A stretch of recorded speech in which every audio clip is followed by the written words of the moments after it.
All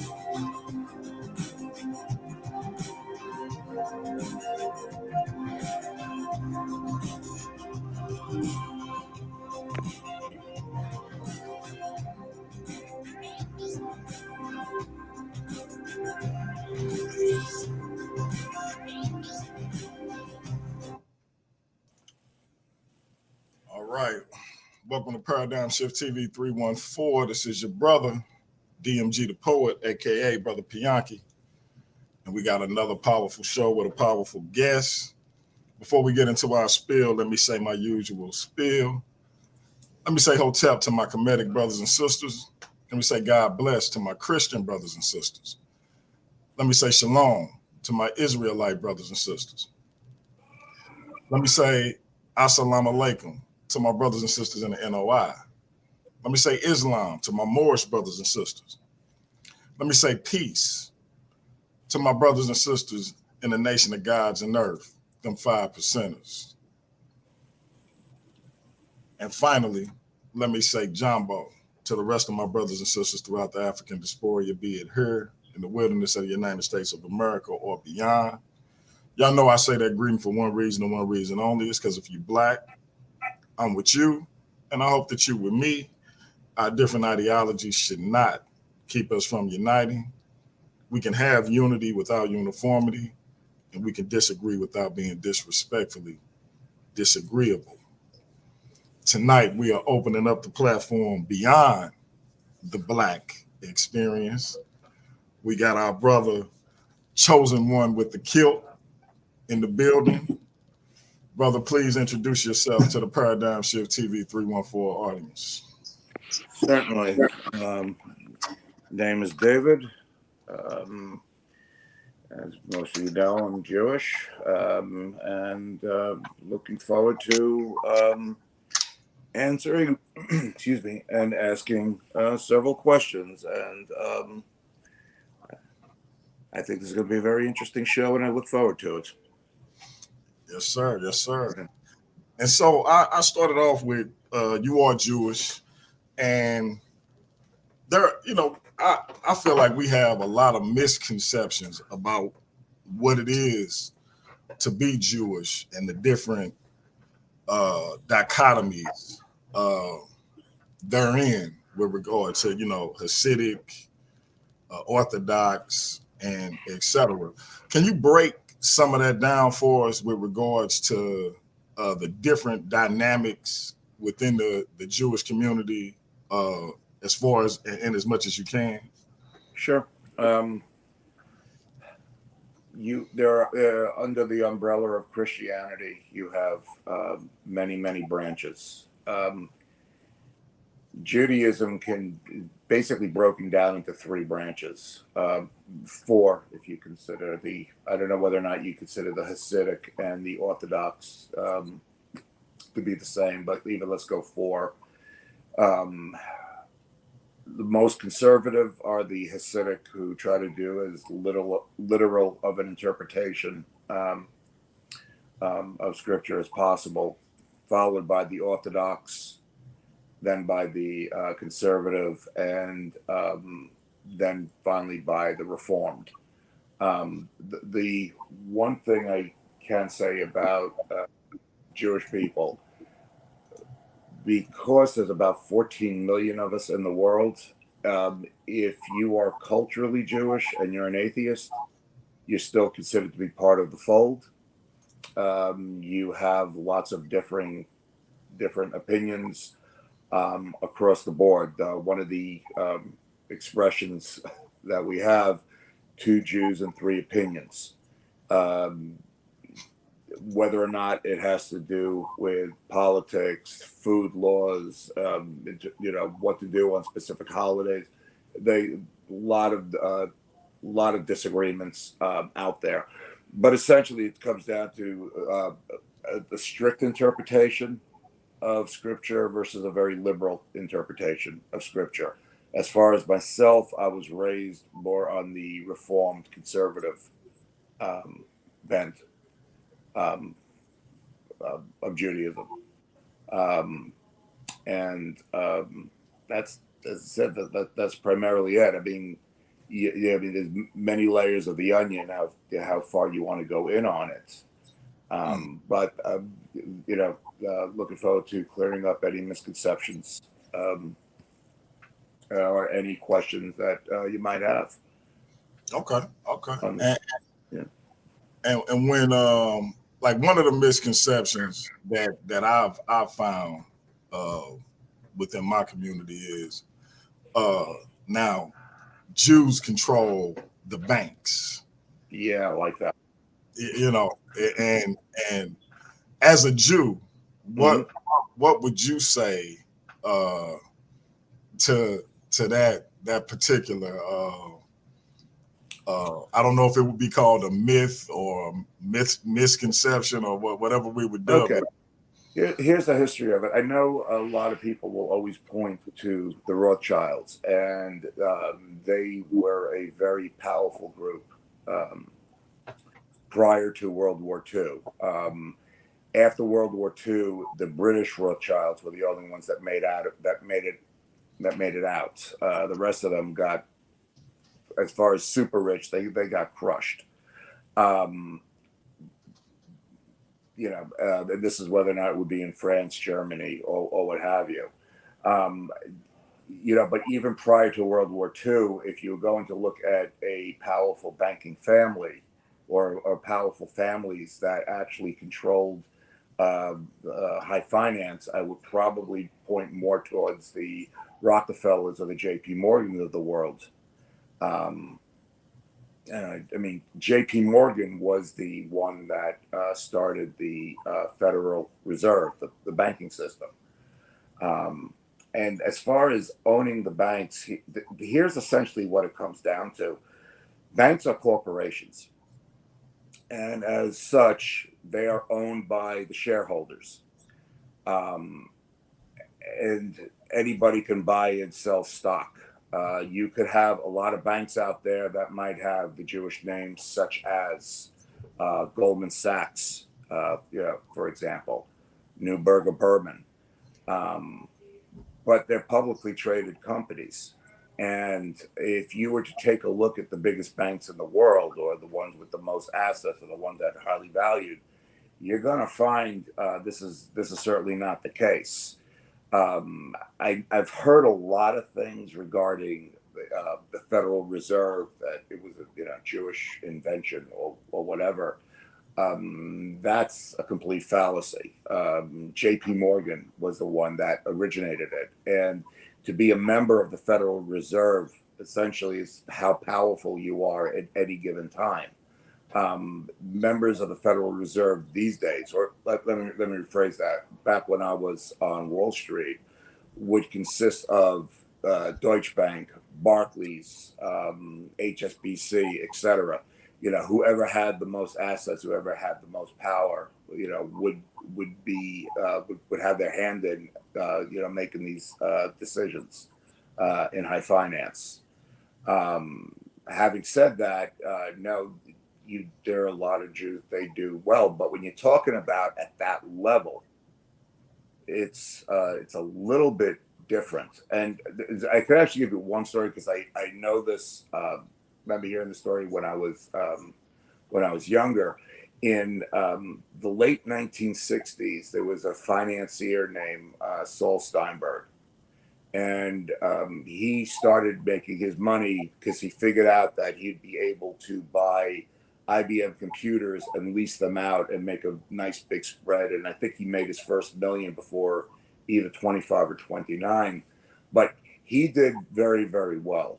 And in 1969, he tried to take over then Chemical Bank. Um, and then all of a sudden he ran into a family called the Rockefellers, and he made the statement at that point. He found out what real money and real power actually was, because they basically squashed him at that point. Um, all I can tell you to people out there, just do a little homework on this. As I said, these are publicly traded companies. Uh, to have a multi-billion-dollar entity and being able to control it all is that's one intense undertaking, and I can tell you that's not it. So got you. Yeah. And it makes sense. Because you know, some things you hear and you hear it enough times as you growing up, it just become commonplace to you, and it becomes a fact Mm-hmm. to you because you've heard it said so many times, and you never really look into it. And that was kind of one of those things for me. And you just begin to regurgitate what what you've been told, and Mm-hmm. then you kind of start thinking a little bit, and it's like, let me, so yeah, that was one of the first things I wanted to kind of Yeah, get. I mean, if I'm not mistaken, I think Citibank is the majority ownership in by Saudi Arabia. Essentially, who's making the cash, who has the funds, they're the ones that are going to be doing the I controlling. don't. I got a sneaky feeling Saudi Arabia not trying to share the wealth with Jews. Actually, these days they got a little bit of a problem because where they're not exactly fond of the Jews, No, they're that's why I was being sarcastic. That's why I yeah, said I got a sneaky feeling they not trying to share the wealth with Jews. yeah. I mean, they got more problems with their brothers right now, the Shiites in Iran. So either you deal with your cousins or you're going to deal with with your brothers. And Right. Shiites and Sunnis have their own specific set of issues between them. And let me ask you this, because this is another thing that Mm-hmm. I've been told since I was a kid. Jews financed the transatlantic slave trade. Yeah, I've heard that as well. And the only response I could give on that, I would like to know what the total amount of people and the total dollar amount that was used to finance the slave trade, and then how do you back it into what percentage of them were in fact Jews? In addition, if there were Jews centuries ago that financed the slave trade, um, Can you see the what screen? would was that? I'm sorry. Can you see the screen? Yes. Hi, Jessica. How are you?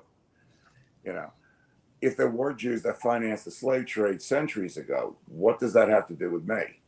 Yeah, because if you're going to paint the picture that every each individual or the group is responsible for the actions of the individual, I think you're going to run into a little bit of a problem with that, because you could apply that standard across the board. It's not really a good way to go, at least my opinion, because that part could get ugly. Now, having said that, my guess is, because I've never anybody that has made that claim, I've always asked, okay, fine, then just show me the details, show me the numbers, show me the figure. And I have yet to find anybody that's been able to give me any kind of facts and figures that back up this claim. But as you said, somebody says it, somebody else repeats it, and as Joseph Goebbels said, repeat a lie enough times, and people will accept it as fact. Yeah, because I don't, and like you said, that's not to say that some weren't involved in this financing process, because we know, I forget the name of the company that was founded by King James's brother. Mm-hmm. But was it the African Trade Company, something like that? Okay. They did. I think it was something like 65 or 70% of the financing and um, shipping, Mm-hmm. actual shipping of slaves during the transatlantic slave trade. So we know Britain, um, which is composed of mostly English people, English Mm-hmm. speaking, Sure. uh, benefited heavily from the transatlantic slave trade and the selling of human beings. But were were there Jews in England at the time who may have invested in this company? That's possible. But I'm looking for a Jewish company or insurance company, something to that effect, It that, could have. I mean, the Rothschilds could have had something to do with it. I really yeah, don't know. I yeah. don't know whether or not there'd be a vehicle for it, or whether or not they were actively involved. As I said, I've never received any kind of financial breakdown. And, Um, yeah, and you said something that's key though, because so when we say that, what would that have to do with you? right. Because when we say that, are we saying the collective, or are we saying the individual or individuals? Because it's almost like when it's said, I should not like, I should have an issue with every single Jew Exactly. because, however many, were involved with this. You know what I mean? So Sure. that seems to be the implication. Yeah, exactly. And this is not something. I mean, I'm not looking to defend. I'm not. I mean, I know the horrors of it, but um, again, how would I be responsible for it? And for the most part, people do not come. They do not. They don't come forth with any kind of verifiable information. I mean, let's just say that there are those that will scream and rant the stuff on street corners, and it's accepted as fact. And you say it enough to the crowd, all of a sudden they're going to repeat it as it's verifiable facts. And it's not. I mean, here's one another issue, and I know you've heard about this: the rabbis that the mouth on the penis during the circumcision and all this stuff, right? Correct. What the one thing that always gets me with that is, one, it's a very small minority. It's a very small percentage of overall Jews that actually perform that vile act. Yet it's almost like every Jew has to um, explain and defend. And I've seen this over and over again. You do this, you do this. I mean, how many times do you have to say no? We don't do that. That's never been done. But again, I mean, obviously, you the individual becomes guilty for the collective. It doesn't make any sense. And a lot of people, they're not interested in what the actual truth is per se. They just want to keep on perpetrating the hatred. This is the way that I interpret it, because I've had more than enough people out there that have kept with this claim because it keeps repeating over and over and over again.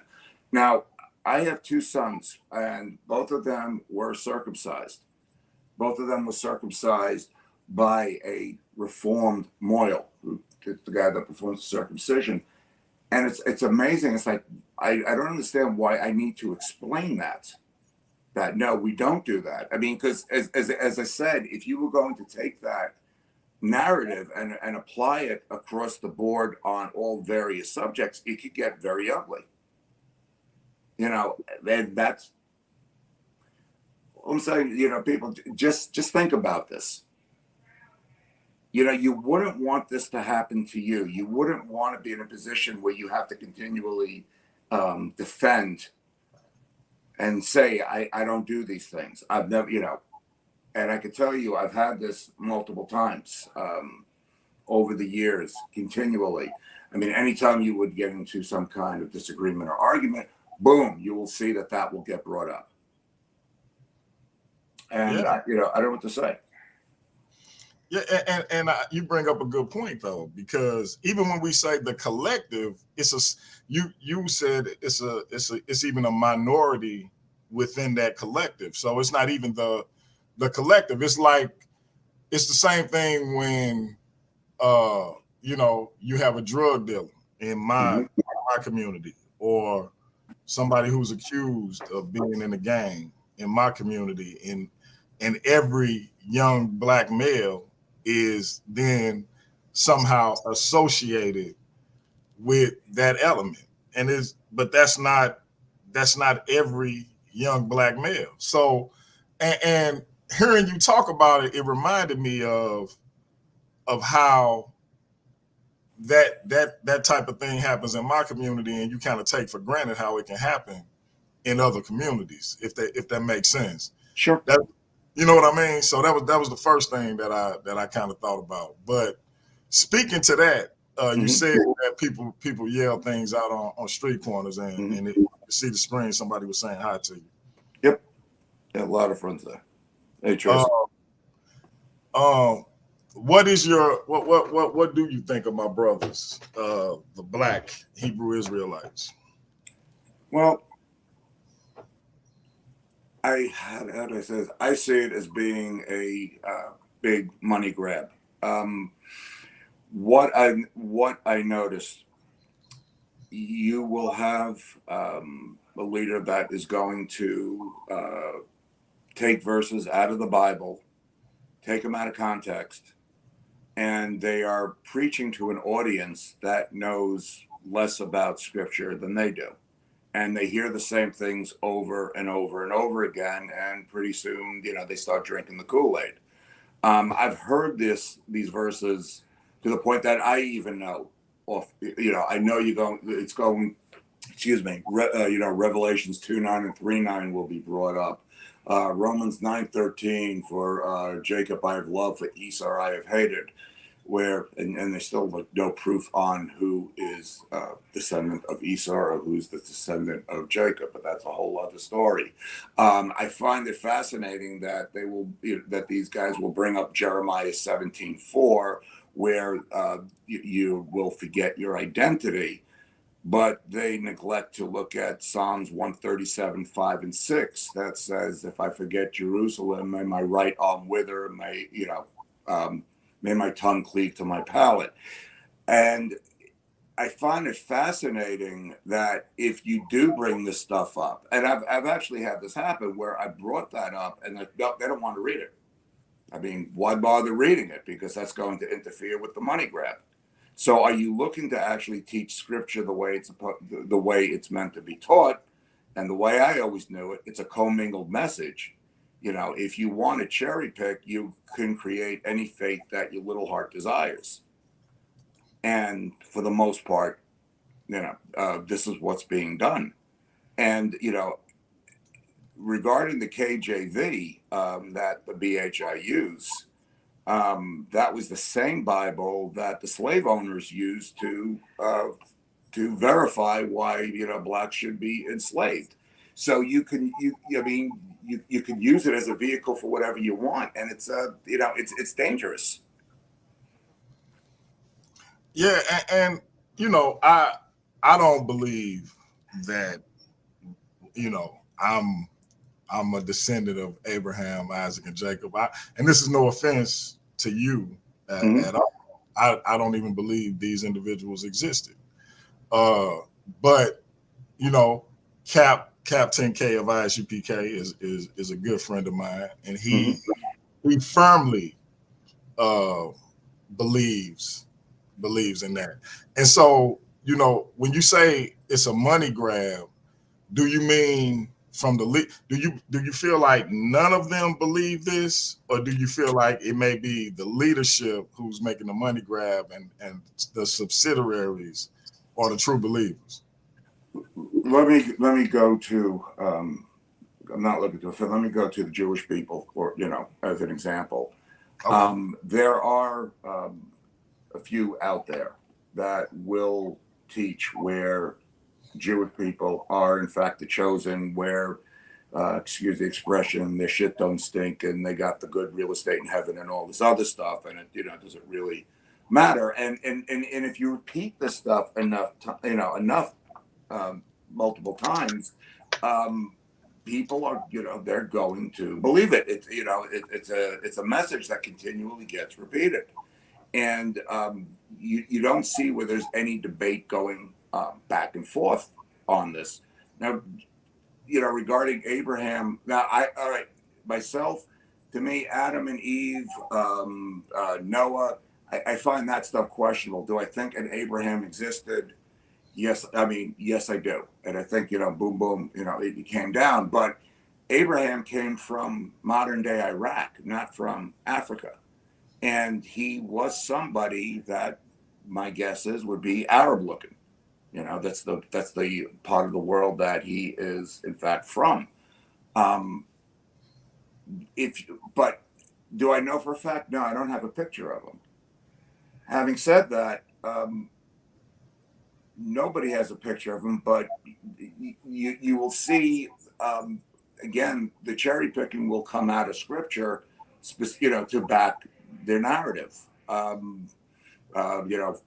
Legs like fine brass, or something like that. And it's not, let's just say, I see it as being a lot less than honest.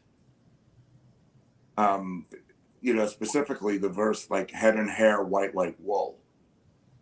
Okay, so you're saying that, Jesus had a white head. But even more than that, the book of Revelation, and correct me if I'm wrong, that's a book of visions, that we're not talking physical Jesus there. So no, you definitely right. And see that was always my thing with the book of Revelations was, one, you're talking about a glorified Christ within the narrative, right? Mm-hmm. So that he wouldn't look like he did when he walked on earth, right? That wouldn't be his vestige when he walked as a normal man, and his vestige in his glorified form wouldn't be the same. It literally says his head and his hair. Mm-hmm. So if his head, like right here, my head, mm-hmm. his head was white. So, like, in terms of him being black, you dead right there. Right, but here's the thing, though. He couldn't be what the guy was from the Mideast. Right, but he was a shade of brown. That's the point, though, yeah. And how this is a glorified version of this individual or this character, because we know this was a person of color, mm-hmm. Olive skinned, whatever you want to call it. Sure, but the fact that it describes him in, because again, whose feet are a different color than his head? His head was white, but his feet were the color of burnt brass. Correct. And burnt brass is not brown. It's like a bright orange. So, right. I should say burning brass is a bright orange. So burnt brass could, I guess, be a darker brown, but still, that's a different color than his head. So this isn't a normal individual. Right, but even if, let's just say that his legs were, dark.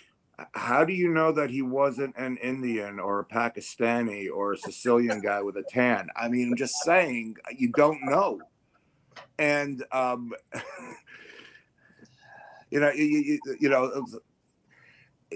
the one thing I found is like, you really can't have these discussions, an honest discussion with this, because as far as I'm concerned, it is a complete shade of gray.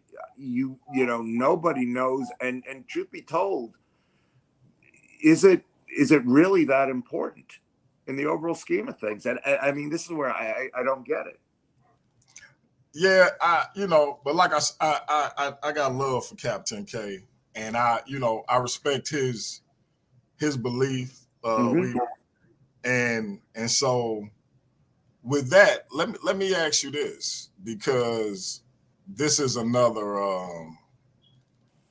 point of contention. I forget what verse it is in Deuteronomy, but it says you'll go back to Egypt in ships. Right. And so for them, Egypt just means bondage.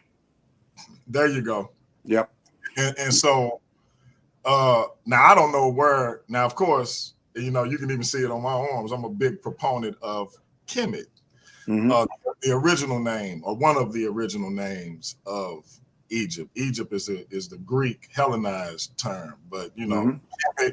Kemet, Smatawi, Taseti, I've never known it to mean bondage. So in in your experience as a Jew, is Kilt translated to mean bondage, or is Egypt translated to mean bondage? No, but here's the thing: biblical Hebrew is less than 10,000 words, so words can have multiple meanings. Just for example, shalom, hello, goodbye, and peace. If you were to read it in a sentence, you have a relatively good idea what meaning is being used. Um, in the case of 2868. They're using a lot of poetic license to back into that. And on top of that, that you're saying that America is just off the top of my head, America is Egypt, and because it means bondage, and they're basically it's a straw man argument from what I see. Because as I said, you could use scripture and you could back any narrative you want. And that's what I see that they're doing.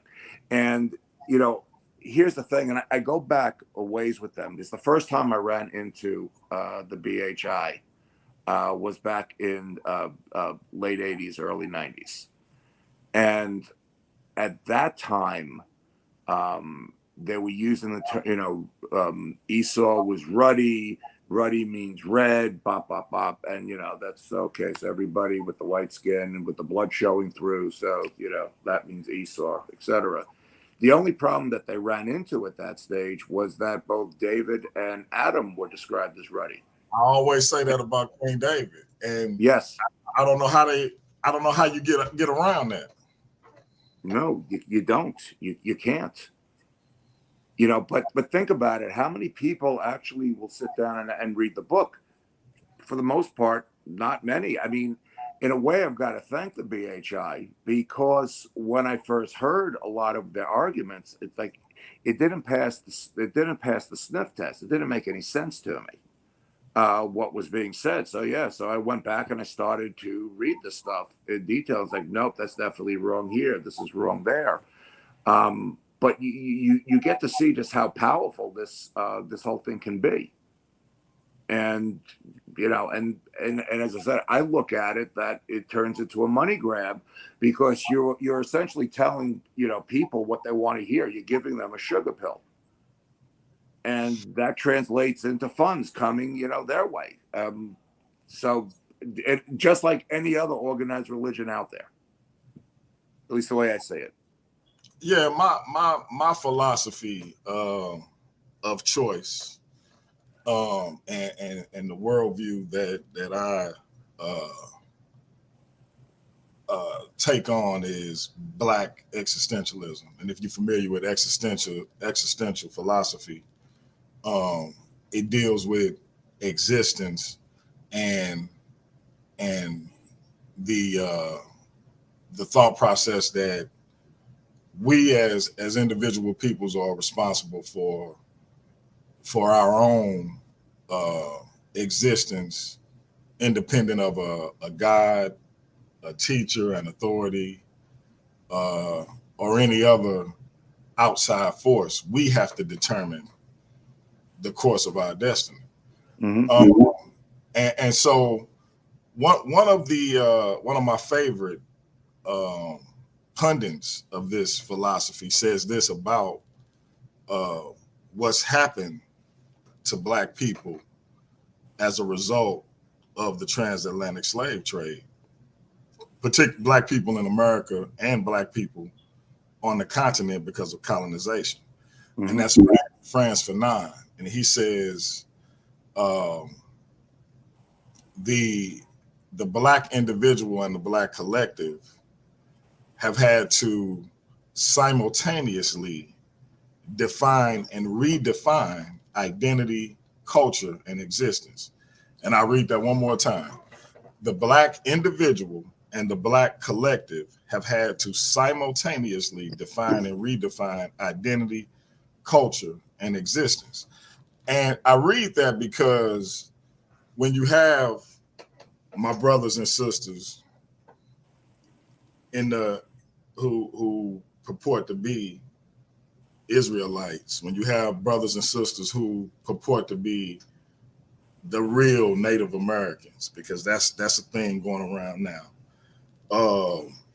Moorish Americans, the NOI purporting to be the tribe of Shabazz, they are simultaneously defining and redefining culture because of what was taken in that process. And this is why I tell people who seem to think slavery, because of how long ago it was, which in the grand scheme of things wasn't very long, had no impact or has no impact on us today, that they basically full of it, because it still affects us in a myriad of ways. And that identity crisis, and this need to define and redefine culture and identity is one of them. With regards to the Black community and your experience as someone on the outside looking in, because I know the last show that you ended up coming in on was one where we were discussing, an unfortunate incident, where I was reacting to a brother we both know, making, in my opinion, an unfortunate comment, and the fallout thereof. What you more or less felt as though, or at least it seemed that you felt like that was an overreaction.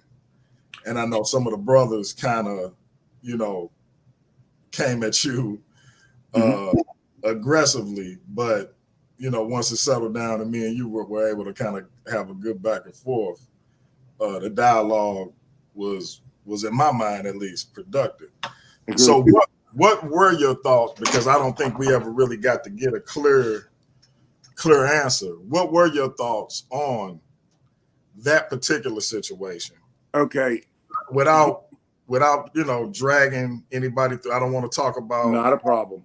Him behind his back or anything of that nature. But no, I understand. You know what I mean? But yeah, elaborate on your feelings about that, our reaction or my reaction, and so forth. Here's the thing.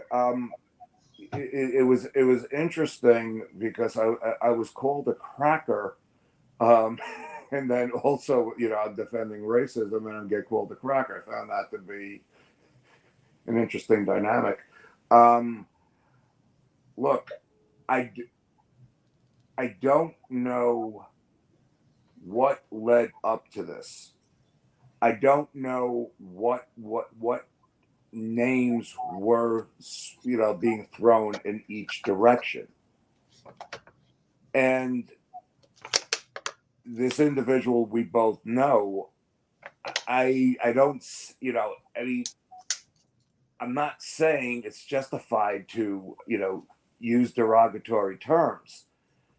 My issue is that, derogatory terms have always existed, will always exist, and they're not going anywhere. I mean, think of it like this. When you were younger, nobody would be willing to go up to you and say these things to your face for obvious reasons. But how many people have no issues doing this behind a keyboard? And I'm seeing a lot of that being done. So you got your keyboard warriors out there. In this particular case, I'm curious what went back and forth, and then who's going to determine what each side would find, what they find offensive. It goes into a gray area. And one of the issues that I have is that when if a word, and I understand it's offensive. I really do get that. But is that going to be enough to break somebody down, where it's just like, my goodness, you're going to need some counseling to get over this. I mean, this is where I do see it as an overreaction. You know, every ethnic group out there has these offensive terms. And one thing that bothers me is when I see that it's okay for, you know, for somebody, for person A to say offensive stuff to person B, but person B is not allowed to say it back to person A. And I mean, it's a tough subject to cover with that, but this is essentially, you know, the way I see it. And let me just go even one step further with this. It seems to me the people that are most offended, or come across as being the most offended, are the same people that use very derogatory terms towards other groups of people. There's a show, Signs and Wonders, and one of the Sakari members went on there and started making some pretty hefty racist comments about the guy's Asian wife. And for whatever reason, that seems to be okay. We could just sweep that under the rug. But, you know, but he said this back to us. And, you know, and I mean, you know, why don't you give the host of that show the death penalty? Because God forbid he said this bad word. And nobody's looking what went on what happened on the other side. Anybody that knows the Sakari guys know they're button pushers. This is what they're looking to do. I mean, I even had one of the Sakari guys, he made a video about me, and he was saying where I was thinking racist thoughts, even though I never said anything out of my mouth. And it's just, to me, it's insanity going this way. I mean, I told you about a Christmas party I had gone to back in the late '80s on Wall Street. I believe I told you where I was with two coworkers. One guy was Italian, the other guy was black, and you know, we were drunk and whatever. You're hurling insults, whatever. This was the '80s, also, so you know, yeah, we weren't exactly PC. But I had one, a man and wife couple. You know, had asked, you know, well, what do you guys do? And I made the comment, oh yeah, I allocate mortgage securities, and you know, and these guys clean the bathroom, or something like that. But in the meantime, we're hanging out with each other, and to me, white liberals are the worst with this. The looks, the tongue lashing. Oh, how terrible! How could you do this? This. And it's, you know, I remember, and I turned to the two of them like, what the hell just happened? And, you know, let's go forward a bit. In the spring of the following year, I was looking to move into an apartment. The black guy was looking to move into an apartment, and that became my roommate. And then the following year, we went to the same Christmas party. And it was incredible just how open-minded I became, and this is so wonderful. And I mean, I told the couple to go fuck themselves, because who are you to make these kind of assumptions on very limited data? And I mean, honestly, I don't care about your morality when it comes to that. It did not justify. I mean, the comment that was made was a bunch of, you know, drunk guys in their 20s joking around with each other, and they were co-workers. And what I'm seeing with that, I'm seeing, you know, something you know, very similar. People have to walk on eggshells for something that's not really worthwhile. It's not justified to walk on eggshells for. And unfortunately, this is the way that I say it, because in the case of the person we're talking about, what was said before, and if something was said, are you going to be the judge and the jury on what person A finds offensive and what person B finds offensive? And that's what my whole problem with that situation is. And I get that, and here's my thing. So we understanding that a joke amongst three friends and how, you know, this uber liberal couple could overreact to is one thing. Because, and you know, at my job, you know, I'll say something like, being the only black guy there, I'll say, "Oh, really? I got to do that because I'm black?" And you know, my general manager, being uber liberal, will be like, you know, when I first would do it. Now, me and my boss have an understanding, and we'll laugh and fall out laughing about certain stuff, and he'll be looking like, what do you mean? And then, you know, eventually he got used to it. But at first, he was kind of like almost suggesting that I not, you know, say that type of thing anymore. And all I was saying was, oh, I gotta sweep the warehouse because I'm black, and you know, that type of thing. Completely joking though. And so I get how that could be irritating for somebody to, you know, push that narrative. So here's the thing with the N word, Right.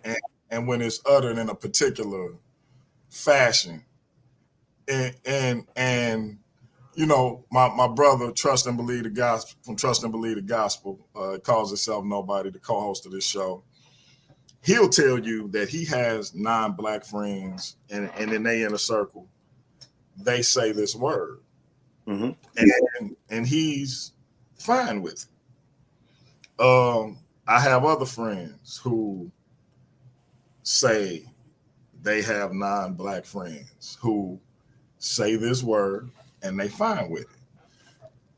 Me, on the other hand, that's something that I could never be fine with, because I understand not saying that they don't, but I have a particular awareness of what that word entails, and the history of what it means when it's uttered, particularly by 9 black people.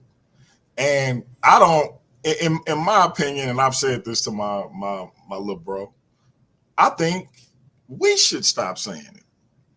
But understanding that it's become, as it's been put, we've taken it and flipped it, which to me is like, I don't know how we, you know, how you do that, but I get that even on the plantation, you hear it so much, it just becomes part of your, you know, your lexicon, so to speak, or your vocabulary. But there's still just this connotation that comes with that word as it's uttered by 9 black people. And even in anger, it's a million different things you can say besides that word. And so I'm like, of all the things we could say, that's what came to mind. And that's, and again, I'm not in a position, I don't have any moral high ground on anybody. I don't have any, I'm not in any position to judge anybody. I'm not better than anybody else. I just have a particular set of rules that I live by. And one of those is I don't tolerate people who call black people that word under a particular context. And so as much as it disappoints me, that's just something I can't move forward with. Now, anybody else who wants to continue moving forward with that individual, completely understandable. I don't think that they, or it's a situation where I'm trying to accuse them of being some kind of irredeemable, terrible, racist person. It's just certain things for me personally that I just can't cross that line. But it's like, and that's why I always say that when people call our experience, meaning Black people experience in America, peculiar, when they talk about the transatlantic slave trade and slavery in the antebellum South, and they call it the peculiar institutions, saying that there was nothing like this in the history of the world with regards to how people were treated. Because even in ancient times when you had slaves, the humanity was never taken away. It was like, we know they're humans, they just, they slaves. But with this situation, the humanity was taken away, not for 5 years or 10 years, or in perpetuity. And had the North not won that war, the in all likelihood, it would still be happening until certain technologies would have kind of caught up to the need to pick cotton, so to speak. But that's kind of, and so anything connected to that, anything that drags that back to my consciousness or to the consciousness of the collective, it raises a certain emotion. And whereas everything you said made sense, everything my brother Nobody from Trust and Believe the Gospel says makes sense.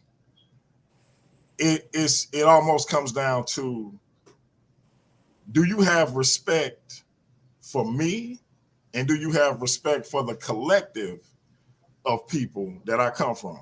In other words, I don't know what derogatory term there is for Jewish people, and it may never that term may have no effect on you. Like my brother's in the chat, and he says it doesn't have any power over him. It's just a word, and that's fine.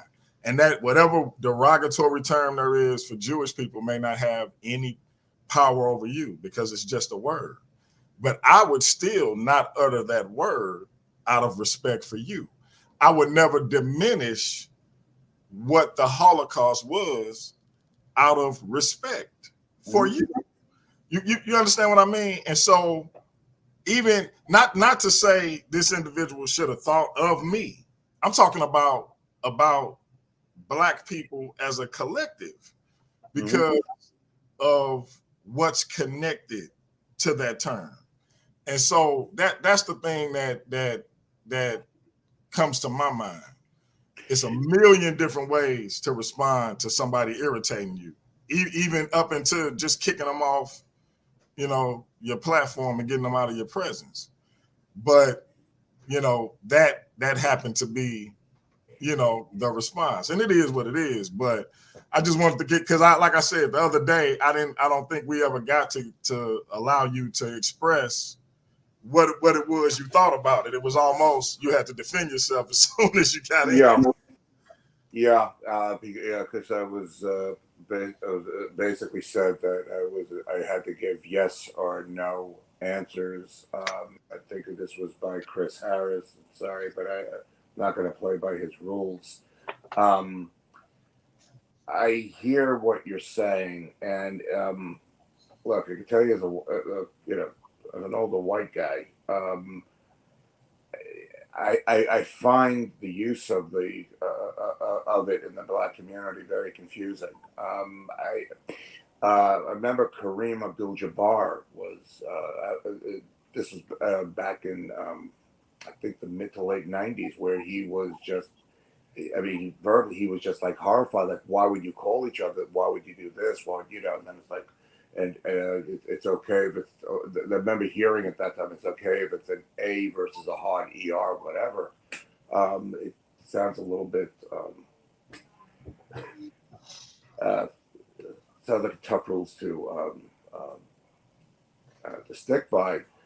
And one of the things is that emotions fly.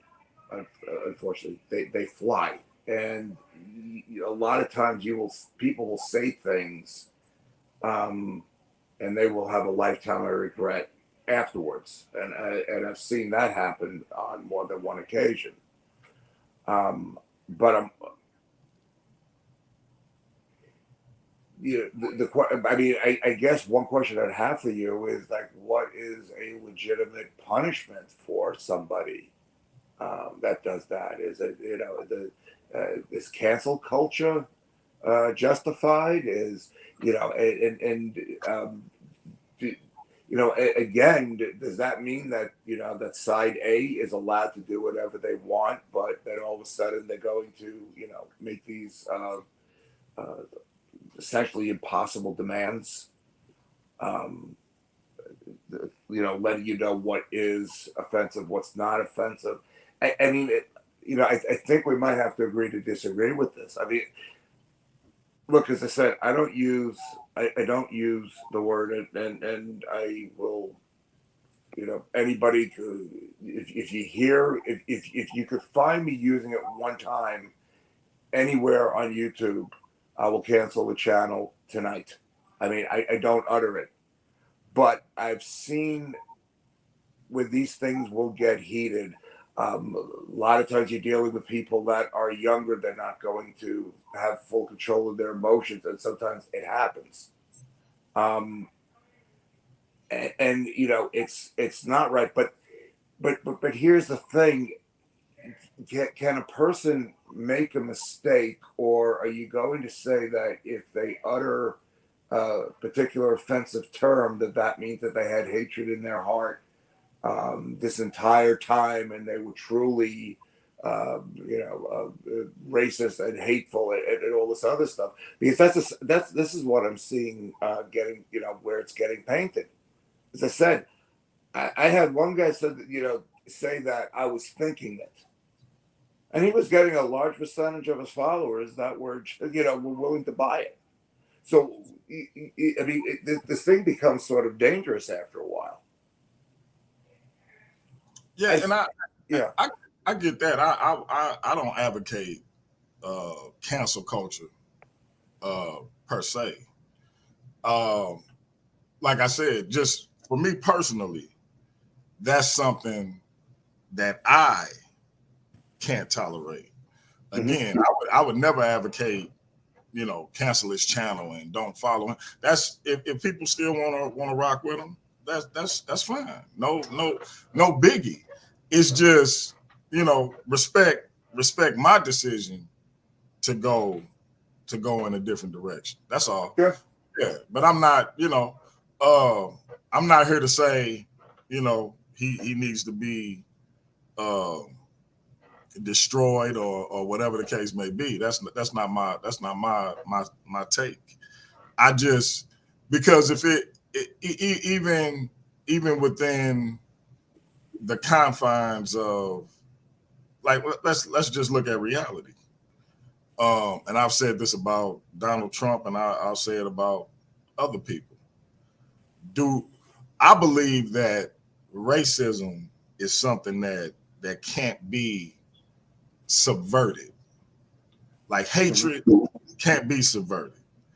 If Donald Trump was a racist, I don't like Trump. I don't like Biden. I don't think either one of these individuals have anything positive as it relates to putting forth for Black people. I asked the individual who happens to be Black, who's an avid Trump supporter, can he tell me something that Trump has done for just Black people? The way, you had this bill for Asians here recently, something Asian hate or whatever it was called. And he mentioned people getting out of prison early. And I said, was that just for black people? Well, we benefited from it. No, I asked you, is it something you can name Donald Trump or any president during my lifetime did just for black people? The way we see Japanese people getting reparations for when they were put in internment camps during World War II. Mm-hmm. Now, understand, we went to war with Japan, and to me, it's perfectly understandable. If I go to war, your country of origin attacks me, I don't know who's who. Let me figure this out, and then we'll move forward. I'm not saying it was right, wrong, or indifferent. I'm just saying I can understand the mentality at the time. Mm-hmm. Now, but because America felt bad, right? They rewarded those people with money.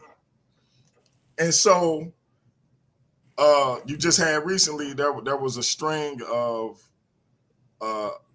Asian hate crimes. And so they passed a bill with regards to those hate crimes against Asian people. So those are two things strictly for that group of people. I'm asking him, can he name something that's been done strictly for black people during my lifetime? I'm 45 years. And he kept naming things, but none of them were strictly for black people. So again, I'm not here to cape for Donald Trump in terms of saying I want him to be my president. I'm just saying that if he was racist, if he couldn't stand black people, I don't think as a man who doesn't have to do it, he would stand next to Snoop Dogg or whatever other rapper. I don't think he would hire black people and appear on TV with him because he has money. He doesn't have to. And let's be clear, a lot of his supporters would rather he didn't. So my point being, I don't think the man is racist. I don't think the individual who we talking about is racist. He has a lot of black people on his channel who support him and who support him still. And if they find with him calling another black person the N-word, that's their prerogative. What, like my sister just popped up in the audience, salute, not a black. What I can't do as a man of certain integrity is go back to my little sister, to my son, and try to explain now why, after years of telling them this is something that we don't tolerate ever, now I got to figure out a way to explain why we should. So that's just something, again, that's personal for me, where I can't tolerate it. I don't feel a way about people who do. It's just something that I can't personally deal with. And again, and that's because I keep the same energy. Like I said, whatever derogatory term for a Jewish person it is out there, as long as me and you have respect amongst each other, and you won't catch me saying that derogatory term, not just because of my respect for you, but because of an extended respect for the collective. As we trade stories about misconceptions about your people and my people, and get a wider understanding of our cultures. That not to say that, damn, David gonna pop in my mind, or what's gonna happen when David see this. Not necessarily that, but just understanding that this is a term that nobody should be saying. So as pissed off as I am at this person, I kick his ass off this channel. I can think of a million other things to say besides that particular term. Same thing with a Hispanic brother or sister, or a native Indian brother or sister. It goes on and on. If a white person besides yourself was on here, I wouldn't be uttering redneck and things of that nature either, because it's about respect. And so, because we know what comes with these terms. Mhm. And so understanding, tempers get hot and things of that nature, but at some point we got to understand that it's consequences regardless of we lost control or whatever the case may be. And sometimes it's not something big with regards to having our platform taken away. It's just a personal relationship that had to go away. It's dangerous. It's dangerous. I mean, I think of Paula Dean. Was she the one that the cooking, the Southern cook? She was the one that used, I believe, that term, and it wound up costing her basically her career. And the one thing is something like that. I mean, I blame her for a couple of reasons. One of which, she's an adult. She had so much, she could. She should have, enough control and common sense to know this is not something, stuff that you say. And look, I agree with you. I understand and I hear where you're coming from. I get it. Trust me, I get it. So, yeah. With that being said, let's talk about another thing that I wanted to bounce off of you, because we talked about different things within the Black community with regards of sabotage, and what I call sabotage. And I wanted to, as I run through these things, I want to see if you agree or disagree with these sentiments. So like I told you when we were on the phone, great conversation, by the way. But so like I said, coming out of slavery, 400 years plus of slavery, you come out and you get Black people in office. You get Black people opening up businesses, Black men and women, and the community, for the most part, is thriving. Then you get Jim Crow laws instituted in the South. People who didn't know anything else, who went back to sharecropping, have now basically been put back in a situation where they are basically paid slaves, because they're doing the same thing they were doing as slaves, but now they able to own land. But now you have these laws where if they caught outside after a certain time, they can be arrested. If they jaywalk, they can be arrested 5, 10 years in prison. Just the wrong drinking fountain, just ridiculous laws being passed, right? But yet the Black community still thrives. You have, we talked about Black Wall Street because that's the one they always push, but you have black cities and Black towns all over this country that were thriving. I told you my parents grew up in one of the first all Black cities right here in St. Louis called Kinloch. That being said, we know that these places were systematically destroyed by white people who were simply jealous of the success these Black people were having. It's no other way to put it, because in each situation, a false accusation was made by a woman who said she was assaulted, and it turned out not to be true.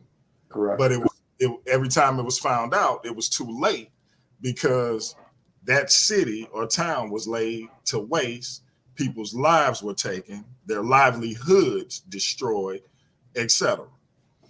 But again, we continue to push forward, right? So we get to a point where now you got the battle for civil rights because the Jim Crow laws just can't be tolerated anymore. And as you come out of that fight, you know, quote unquote victorious, because again, I always say when you look at the black family prior to integration, it was intact. Two-parent homes, families thriving, businesses within those communities, you know, making do with what they had with each other. But then you integrate, and all of a sudden, black women are coerced, in my opinion, into joining this white feminist movement. Mm-hmm. And they are coerced by the government through incentivizations to keep the black man out of the home. So now you have these independent women who no longer have or see a reason or a benefit to have black men in the home. And again, this is not the entire community, but a large section of the community. And so as this continues to perpetuate itself, you have black people being put in projects, in small communities where jobs are few and far in between, and now poverty starts to fester. And I remember when asked about ghettos and how they came about in America, one former German sociologist said that they took the idea from an American sociologist where they put mice in an enclosed maze with few rations for food, and they waited until those mice began to tear each other apart. Yep. And this was the same mentality this German sociologist felt America took with the black community, because it was no longer about let's try to destroy these people and set them back. It was about let's see if we can get them to destroy themselves. And so within this community where poverty is now festering, you have people like Dr. Martin Luther King Jr., who a few years prior was talking about kumbaya, white boys and girls holding hands, everybody loved them. But now he's talking about a poor people's campaign. Now notice I didn't say poor black people. I said poor people. I noticed. Right? I noticed. And So, I'm glad you brought that up. and go ahead. Go ahead. I'm sorry. And as he's talking about this poor people's campaign, he has a famous line, very short excerpts you can find on YouTube and other places, where he says, "We're coming to get our check the next time we march on Washington." Right? Now, you've been around longer than me. You know, not too long after that, the man was shot in his face. Yep. So again, kumbaya, everybody love him. He started talking about poverty. Let's get rid of them. And so we move up a little further. Now we got a situation where drugs are purposely and strategically being put in black neighborhoods, where you already have a liquor store and a church on every corner. And this is my thing. You got churches on every corner, so you got people being taught to be passive. And by passive, I mean, it was one time, I think I told you the story where, you know, me being a terrible kid fighting almost all the time, my wife can tell you better than I can, because we've been knowing each other since second grade. And my friend, you know, I had out of all my friends on the block, I think it was 6 of us. Only one of us had a 2-parent home. And I told you how his father would snatch me up, break up my fights, and bring me home to my grandmother and explain to her he had to rough me up a little bit, but he broke up the fight and everything good. And she'll thank him for it. But as time moved on, because of the perpetuation of fathers not being in the home, no guidance, babies having babies, those babies don't want people like my friend's father touching their kids because pestilence is going on within the community. You got kids being left to their own devices and curiosity is setting in. So now kids are touching kids because there's nobody that'll watch them and guide them and help them understand that this is what you don't do. And even in some cases, you got sick adults doing this. So now everybody, this village mentality has disappeared. So that's one element. You got drugs, as I said, being purposely and strategically put in these neighborhoods where liquor stores are on every corner. We already talked about the poverty, jobs few and far in between. So what do people do when they can't make ends meet? They self-medicate. So you drinking, you getting high. And now you have this person who is already starving and watching his mother and his siblings starve, or watching his wife and his children starve.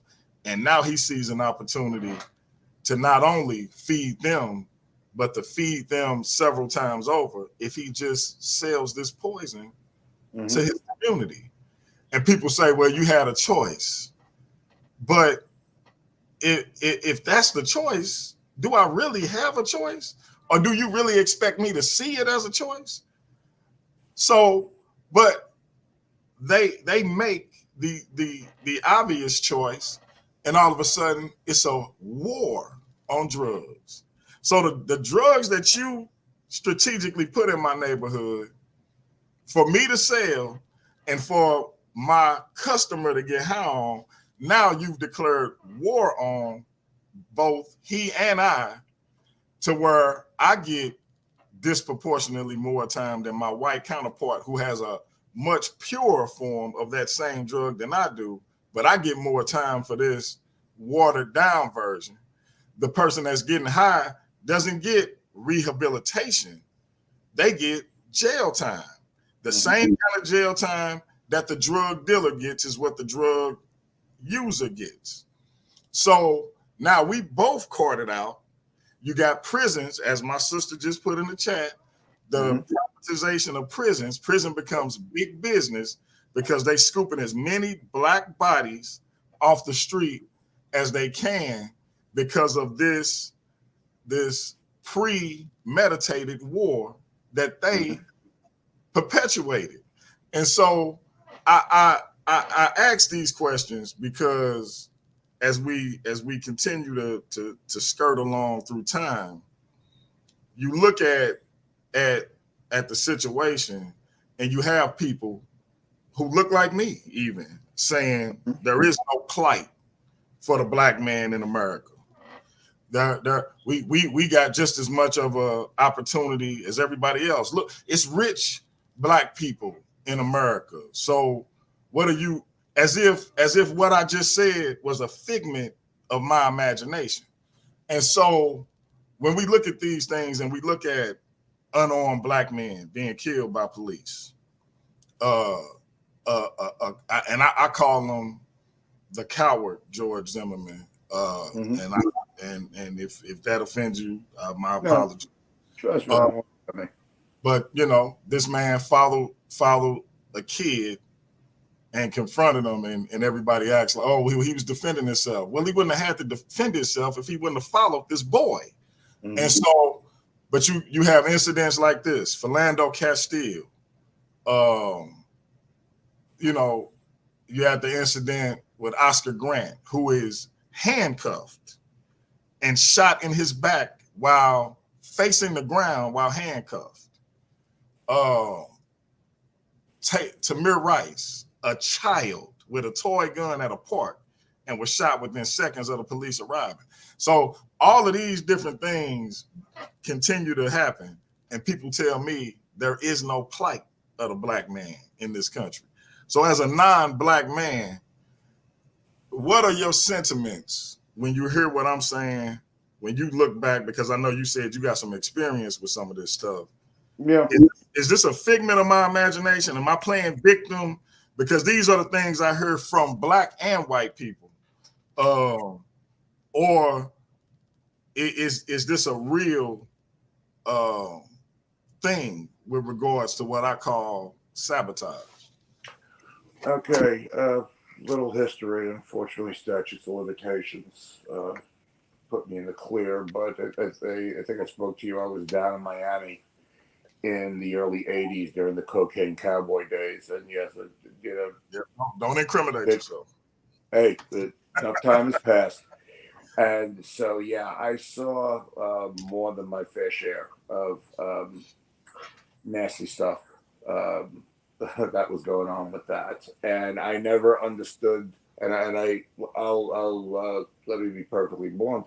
Um, you know, if you're going 40 years ago, you know, did I freebase? I've never done crack, but I did freebase. I think I freebased twice, whatever. Um, so yeah, did my thing, played with that. That's the least of it. As far as the whole crack cocaine, uh, that was ugly, and I remember that very, very well. I remember seeing in streets in New York the crackheads and just people destroying their lives. I remember seeing those crack dens and all that. What I never understood, um, crack cocaine is the same molecule as cocaine. I never understood why there was going to be two separate laws. Which, if I'm not mistaken, you could thank Joe Biden for that. If I'm correct, wasn't he involved in getting that thing done, getting that law done? That was Biden. I think it was Biden. Yeah, Biden and Clinton. Yep. yeah. So, there goes your white liberals and moderates. Really doing you a favor. Um,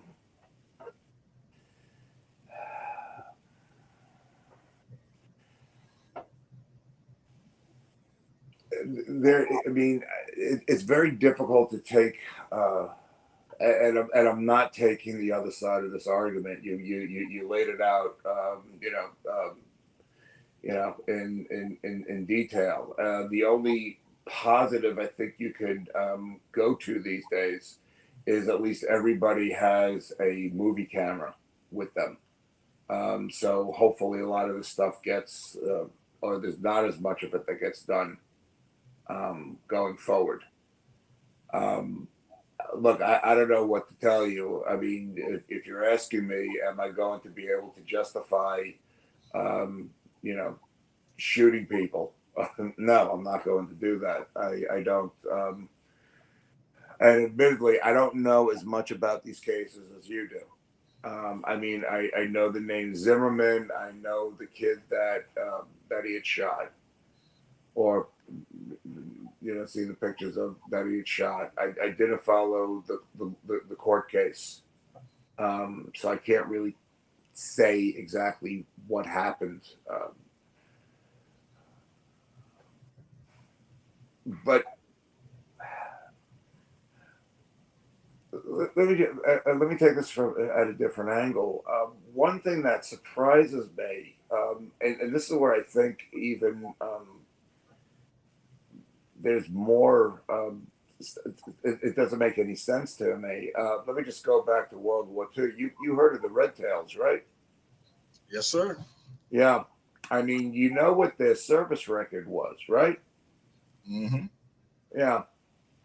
I mean, they specifically scared the shit out of the Nazis because initially there was just like, what are they doing flying planes? They shouldn't be able to do that. And these guys were kicking their ass. And you know, and in my opinion, that should be broadcasted, you know, on the top of the mountains. I think it should be broadcasted on top of the mountains. The black GIs that liberated the concentration camps, and you know, and the humanity that they showed for people they, you know, didn't speak the same language, didn't know, not the same religion, and all that. It bothers me that that stuff is not broadcasted as, you know, the the accomplishment, because, you know, truth be told, most people don't know this stuff, Yeah, and I don't understand why. you don't hear about it. You don't hear about it, and that makes absolutely no sense. I mean, you know, if you talk about, you know, baseball, if you're talking about, you know, a guy that's a, you know, that's a 25 game winner with a 1.5 ERA, oh, everyone's going to know all about that. But, you know, these level of accomplishments and nobody knows anything about them. This to me is the part that's really confusing about it. Okay, here's something else, and I remember this, that had occurred, regarding IQ tests back in the 70s. The, blacks always scored lower on these IQ tests. And so somebody decided to go in and take a look, like, you know, this doesn't make any sense. And and this was one example I remember, that a black kid was asked, "What is a lark?" He put down cigarette, and he got that answer wrong. So you tell me, what is a kid in the inner city? He's going to know lark cigarettes, not the bird. And you saw where these tests were, you know, geared towards a specific culture, for lack of a better word. And I think I told you that, in my opinion, and it's backed by the real data, that when it comes to ambition, when it comes to talent, when it comes to brain power, all this stuff, I mean, all people are there.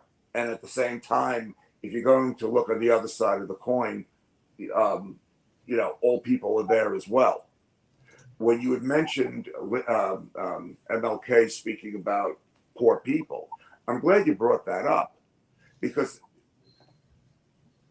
I've run across, and for lack of a better phrase, please nobody beat me up on this, white trash. And I can tell you that I don't care if their skin is black, white, or purple.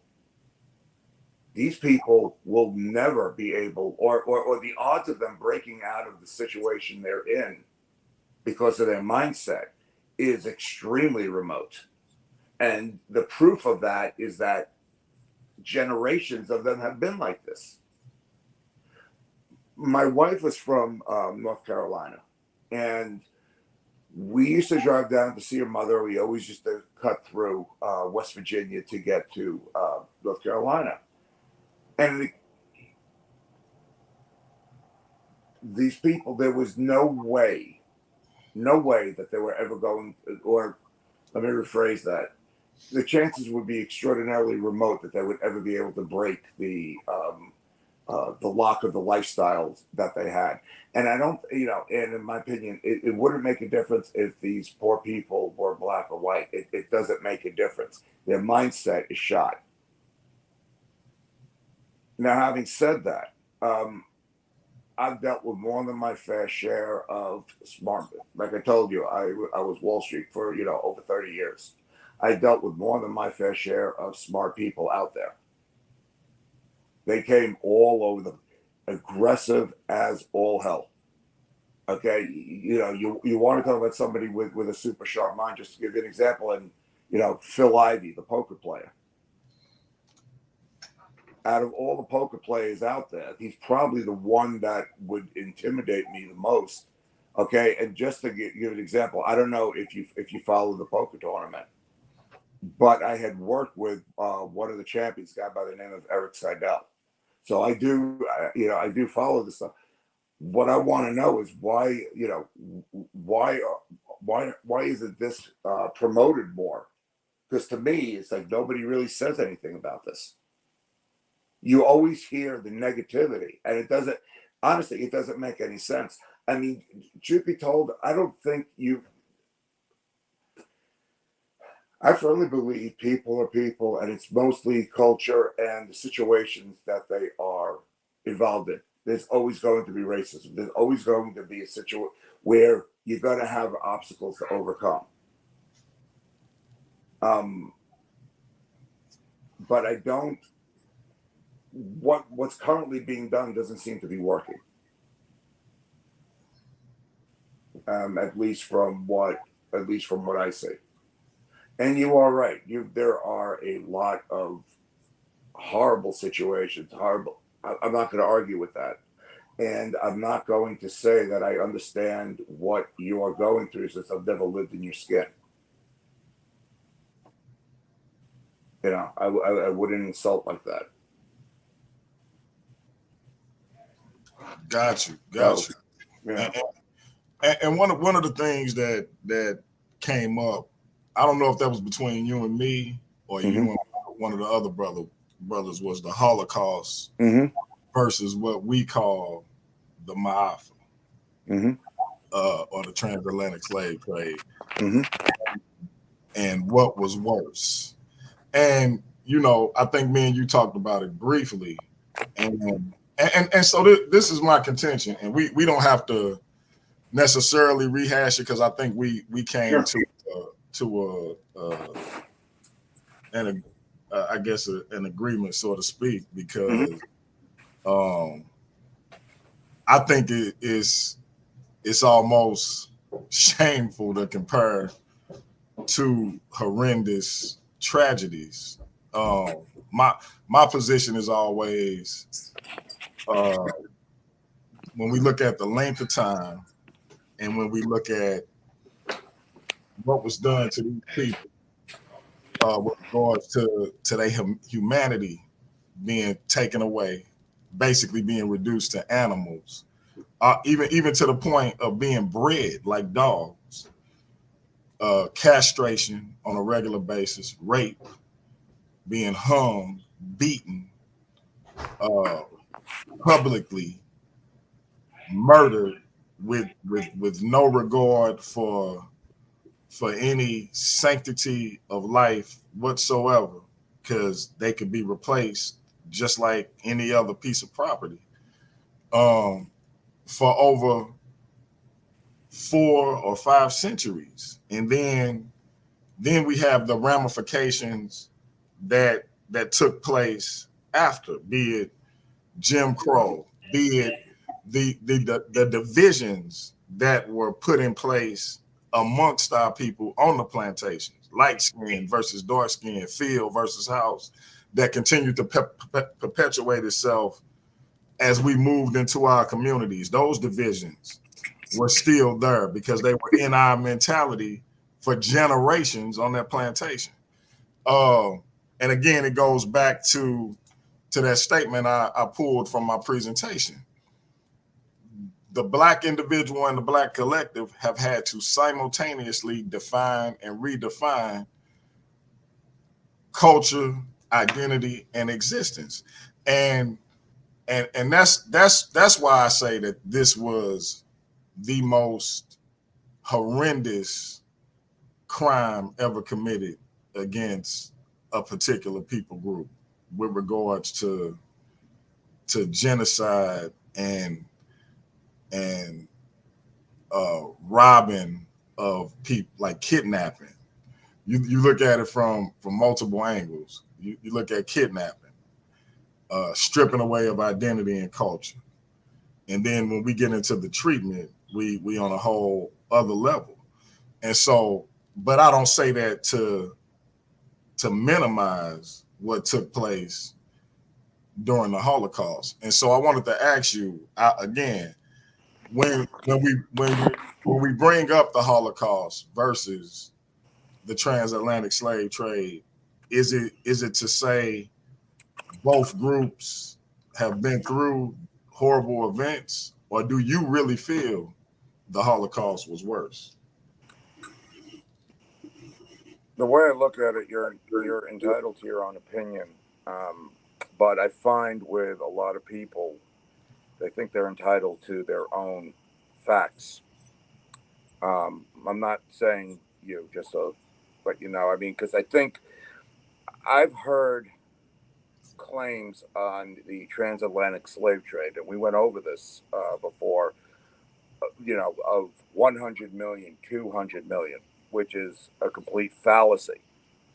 No, I didn't give a number. No, I I didn't just say talked you did. about, yeah, no, everything But I on talked that about. panel, they gave numbers, and of course, these numbers, of course, will never be verified, and common sense will tell you that could not possibly occur, just based on how many people you get on a ship, how long it takes to move the ship, how many people were living in the new world at that time. So when these numbers come up, and like, I mean, I've seen 66 million, 77 million, 100 million, 200 million. The facts are never disputed, or these lies are never ultimately disputed. One other thing I will also point out, this is also pointed out the last time we spoke. Um, Nobody's ever denied slavery. Nobody's ever denied that. And as far as the Holocaust, that's only one aspect. We're not even talking about the various pogroms that were being dealt with in Christian Europe. There's a lot of stuff out there. And the one thing, and I'm just going to say this from my perspective, the Jews lost 1/3 of their overall population. 1/3. That's a that's an eye-popping number. And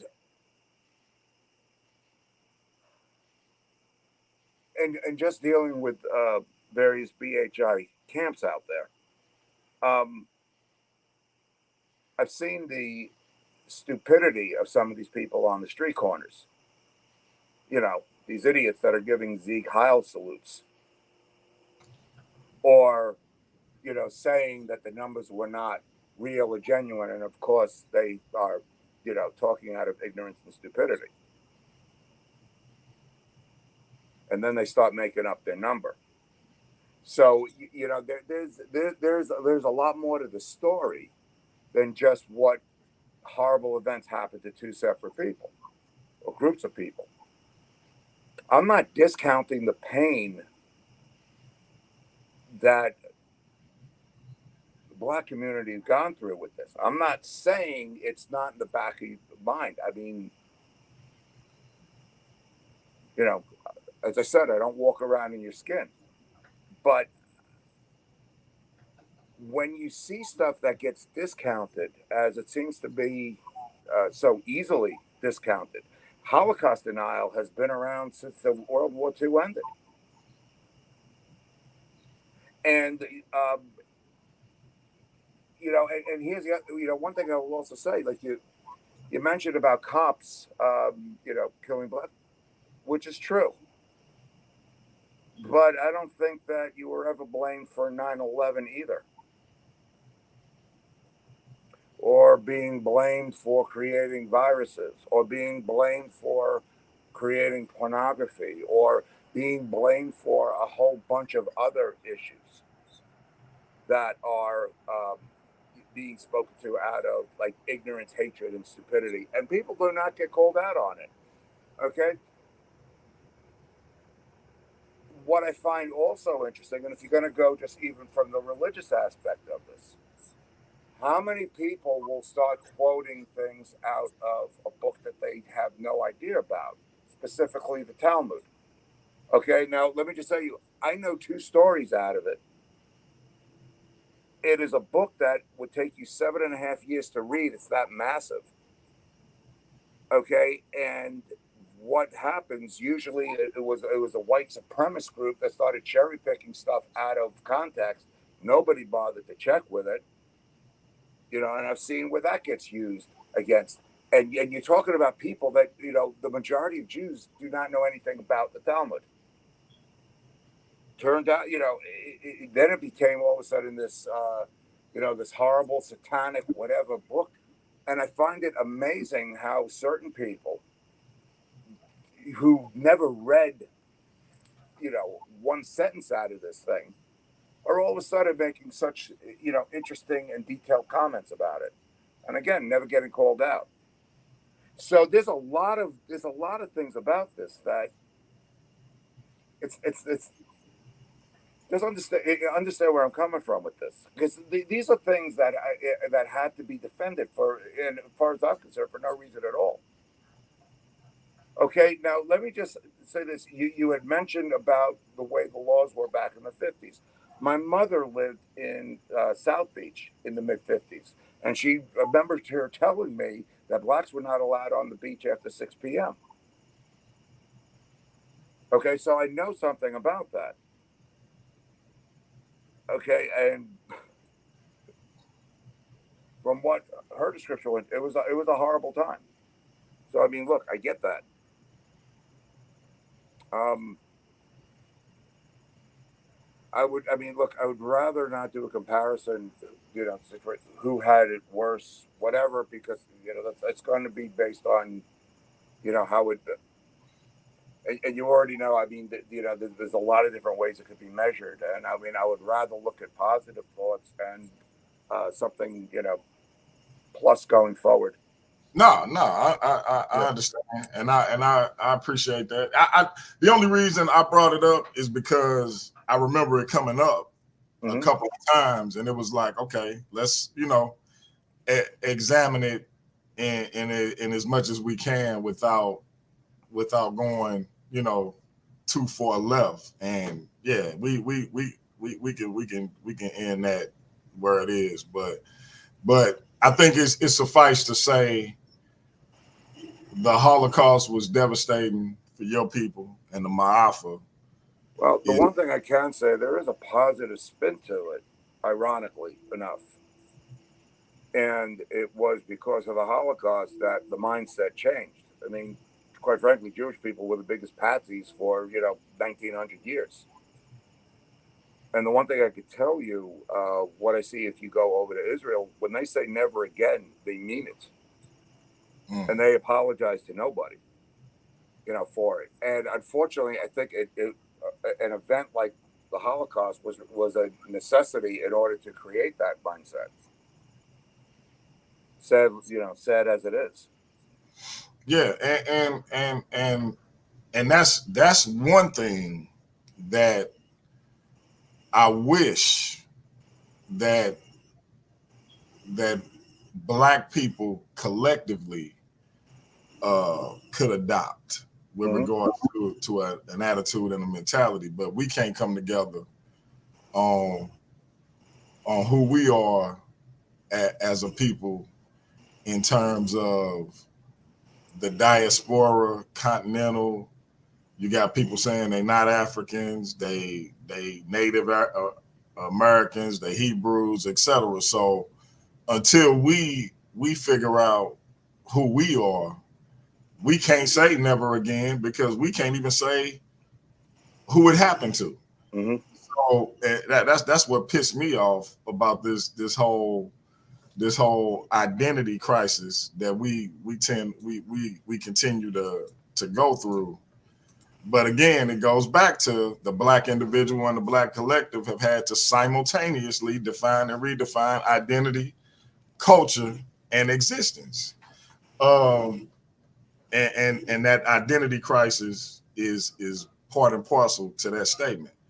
That being said, the Ma'afa and the Holocaust was devastating, I think, to both people, and continues to have ramifications to this day. So I think we can agree on that. No, we definitely agree on that. And as I said, one thing that gets me is why aren't the positive, contributions, highlighted?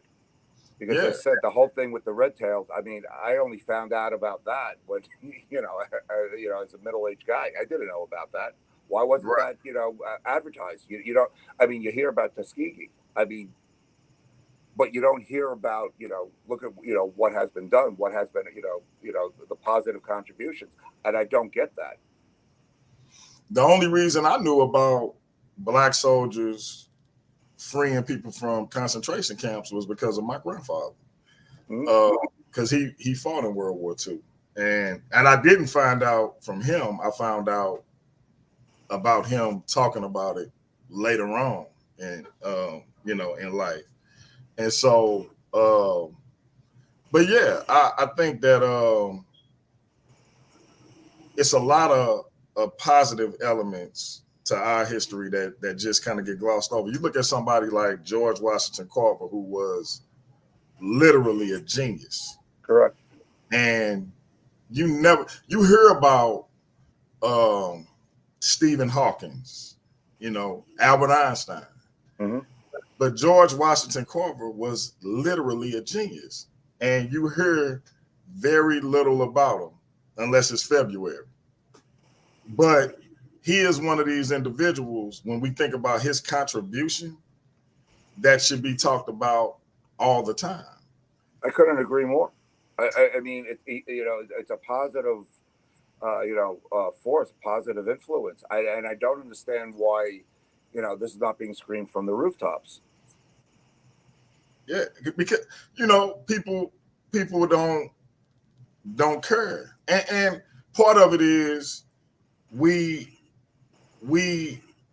so focused on the day to day that some things just kind of slip through the cracks until conversations like this, begin to be had. But yeah, like I'm looking at people like Ralph Ellison, who wrote The Invisible Man, and the protagonist of this book is nameless, but this is an African American man navigating through life and simultaneously trying to figure out what it means to be a black man as an individual while still contributing to the collective of black people and having to live in this world that is outside of himself and his community, and obviously doesn't look at him and his community favorably, but he still has to traverse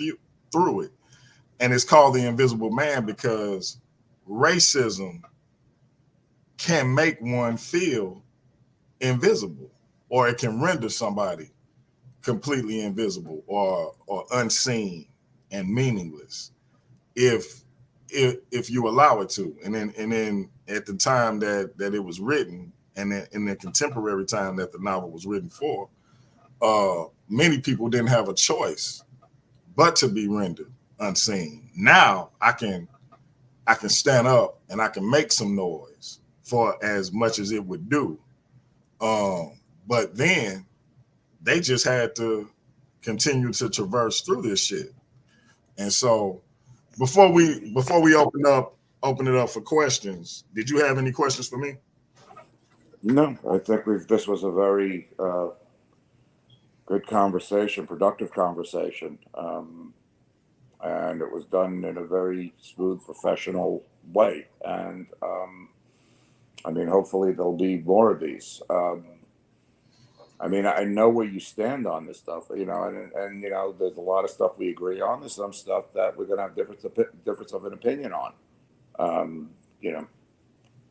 Mutual respect goes a long way. And look, the only thing I could say, and I'll, repeat myself with this, as far as pure raw talent, I don't see where there's any group of people that it's going to have more raw talent than any other group of people. It just has more to do with with what culture and what lifestyle people grow up in. As I said, I know what just what the raw data will say about the black community. But if you take a look at the the poor whites that have been this way for generations, obviously, what's the difference? And to me, that has to be culture. I can't see any other. I can't see it being anything other than that. Yeah. All right, family, check it out. We're going to put the link in the chat. We're going to take one question at a time. Ask your question. It's not going to be a back and forth situation because I got to get ready to get out of here. Ask your question, exit, and he'll respond. We're not going to have a he respond, you respond, back and forth type of deal and a bunch of people in here. We're doing one at a time and we're getting out. We're going to take like maybe 4 to 5 and then we done. So come in and get out.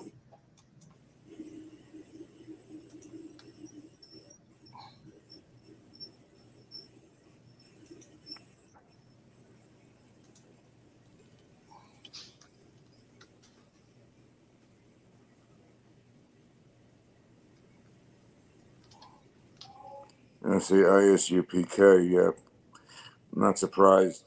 Just looking at the comments he's been making, and let's just say this is one reason why I have the level of respect I have for these groups.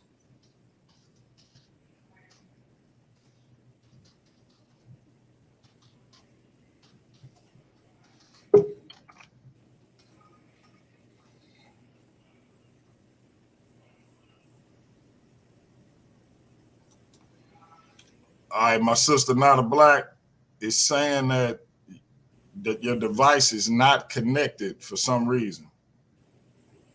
I don't know what that is, but it's saying your device is not connected. Oh, okay, it looked like I got you. Can you hear me? Not a Black is in the building. My blood sister, same mother, same father. Oh, Nada. How you doing? I don't really have a question for him. I just have something to say. I came in the conversation a little late, so I picked up on a few things. You already know how I feel, my brother, but this is my thing. Um, as far as the Holocaust and slavery, two completely different things. I don't understand why we compare our pain, but I will say this: we're American. We're not German. We're American. We need Germany constantly repent for their sins. Germany isn't over there arguing about monuments. Germany isn't still over there trying to oppress Jewish people. But what's going on here? Let's be real.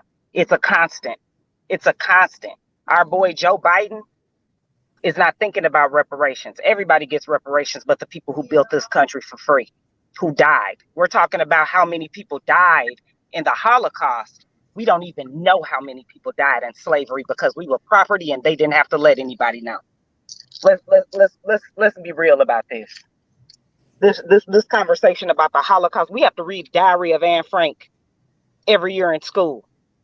I was an adult when I read Incidents in the Life of a Slave Girl about how a slave hid in an attic for 7 years and watched her kids grow up because she was trying to escape slavery, trying to escape being raped. But did you read that? Is that assigned in school? Something that happened in this very country, but we reading about some stuff that happened in Germany that a war was fought over. That like I said, like that Germany has repented for and the U.S. has repented for, even though they didn't do it. How is the U.S. Where's our repentance? No, first of all, I have to ask, where is, what are you referring to where America repented for this? I'm not following. I said I wasn't asking a question. Okay. I was just speaking in general. I said what I said is America hasn't repented for anything, and you said what should they be repenting for? Is that what you just said? No, you said something about where America repented for. I said we're American. We're not German. The Holocaust. Where did the Holocaust happen? Did it happen on U.S. soil? My sister, when you say America repented for the Holocaust, what do you mean? What do I mean? Right. That's what he asked. We read the Diary of Anne Frank in school every year. I knew more about the Holocaust when I graduated from high school than I did my own history. That's what I mean. That's what I mean. Jewish people are white here and they are welcome. They are welcome. My people aren't. My people are constantly oppressed. Like I said, the privatization of prisons, how 40% of prisoners are black. We're 12.1% of this country. Why are so many of us in prison? Because it's slavery. And that's per our great constitution. Jewish people aren't oppressed by us. It's not even a comparison. And I'm not taking away anything away from Jewish people. It was a fucked up situation. A lot of them died, but more of my people died. But you wouldn't know that because we were Actually, property. We were cows. We were horses. We madam, were I know the property. It didn't numbers. matter. We It were doesn't matter legally now. lynched, legally Now raped, legally bred. All right, my sister. Tell everybody where they can find you on social media, and we're gonna get to the next person. Not a black on TikTok. I am not a black on Instagram. I am not a black on TikTok. Not a black on Twitter. All right. Same mother, same father. Peace, my sister. Holla. All right. You want to respond? Well, I mean, I don't know really what I'm supposed to say. You know, this is one thing. I'm not looking to do a comparison of the pain that both groups have gone through. I already said that. I would imagine that you probably have an issue with the slavery that also affected South America. If you're going to say that there has not been any Jew hatred in this country, you're sadly mistaken. That's definitely not the case. That's definitely not the case. As a matter of fact, I can tell you, even in the community that I live in right now, and you could look this up, there was a movie put out in 1948 called Gentleman's Agreement that has to do with Darien, Connecticut, where it was impossible. It was against local culture to rent property to Jews or to or to sell property to Jews, and it's a I'm not looking to compare levels of pain here, but to say that that there is no that there was no Jew hatred practiced by this country, I'm sorry, you're sadly mistaken. I mean, there's hatred basically among every ethnic group that is out there. And again, I will bring up the poor underclass white people that for generations have lived in poverty, and there's no way that they're going to break out of it based upon the culture that they're exposed to. So it's not maybe one of these things best to agree to disagree, because it's like, I mean, this is one thing I don't want to ask you this, because this is something that I think get lost on a lot of people. Do you find it ironic that we, and by we I mean me and a lot of my people, just automatically integrate Jewish people into the white community? Not to say that you don't belong in the white community, but just walk with me for a second. We automatically push Jewish people in the white community, but the same white supremacist groups that hate us hate Jews. Mm-hmm. Like, because I just thought about that for a second, because I'm like, the what was that? Charleston, South Carolina, the Tiki Torch individuals. Jews will not replace us. Mm-hmm. They don't like us, and they don't like y'all. But for most people, y'all considered white. Respond to that, and then let's we got All right. Well, so you're saying, I mean, so then we'd be 0 for 2. It's just like, I mean, if you think that all white people except Jews, no, you're sadly mistaken. You're sadly mistaken. We're getting a hell of a lot of accusations made towards us. We have nothing to do with it. but it's like for whatever reason, as a collective, we're considered, we're guilty. Okay, and I mean, I seriously doubt you've ever been in a position where you've been, called Christ killer, and you have people have hatred in their eyes, and and made you, it made an accusation about you that you had absolutely nothing to do with. So, I mean, I would suggest you learn actual history before you make it, before certain comments are made like that. I mean, to say that everything has just gone, nice and smooth, it's like, no, that's the furthest thing from the case, furthest thing. Look, I could tell you right now, my father was a runner on Wall Street back in the 1920s. Excuse me, 1920s or 30s, I forget exactly which. And the reason he could not get above being a runner was because he was Jewish, and the WASPs were the ones that were controlling everything. Let me address Jessica, because I think she need to be clear on who's saying what. She said blacks are in for a big surprise. They think they're going to have whites for slaves in heaven. Mm-hmm. Then African Americans think they're going to be slave owners in heaven, or in for a big surprise. God holds all nations equal. Okay, so I don't have to respond. I thought for a second I thought she was generalizing and saying all blacks felt this way, because I was about to say I don't even believe in a heaven, but never mind. I think I was misreading what she meant. So I'm gonna leave that alone. Be Wash, what's the word? Nothing I can't call it, man. One, you need to get your glasses on so you can read better. Yeah, let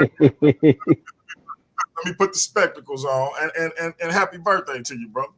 I appreciate it, man. Appreciate it. I just got one general question. Again, been a really good build, you know, here sides. And this is kind of can go to both of y'all. You can answer it as honest as you want. It's not meant for confrontation or anything.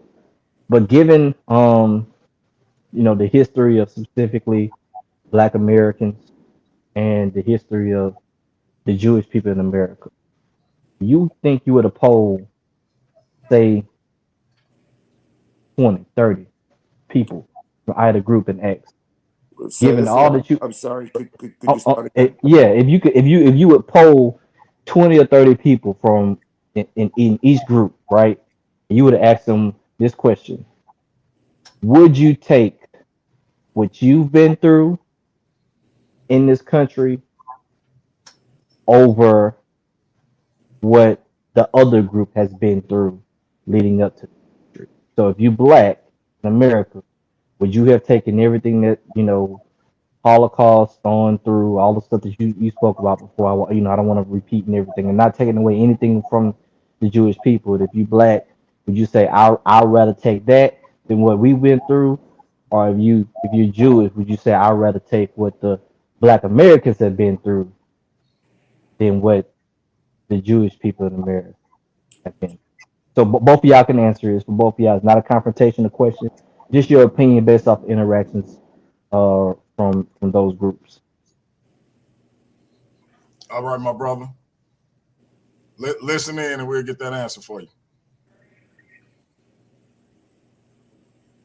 Bet I'm gonna bow out, but that's all I had. All Appreciate right, y'all. all right, bro. Peace.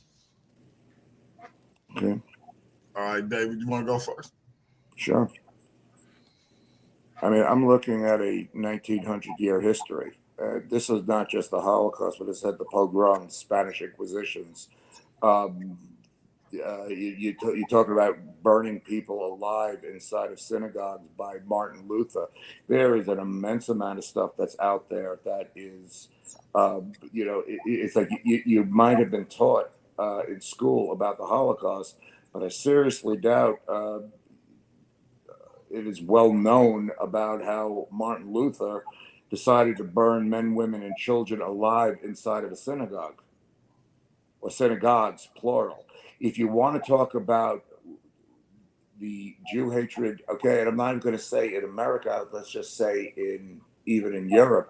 You think that it doesn't exist in Europe, you're sadly mistaken. You want to go into countries like France or England or, Holland, whatever. I mean, Germany is ironically one of the safer places for Jews to be in. But there's definitely a lot of stuff there that's not exactly with things that have been treated all nice and dandy. Okay, so if you could trade histories, say Jewish people got African American histories and African Americans got Jewish histories, would you trade in terms of the treatment? In terms of the what? I'm sorry. The treatment here in America, if you could trade treatment between Jewish people, because this was the brother's question. If you could, Okay, if you're going to say in America specifically or the world, you're going to have two very different answers. I'm not going to question that blacks were treated worse in America than Jews were treated. If you're going to say the world in its entirety, no, I see it as being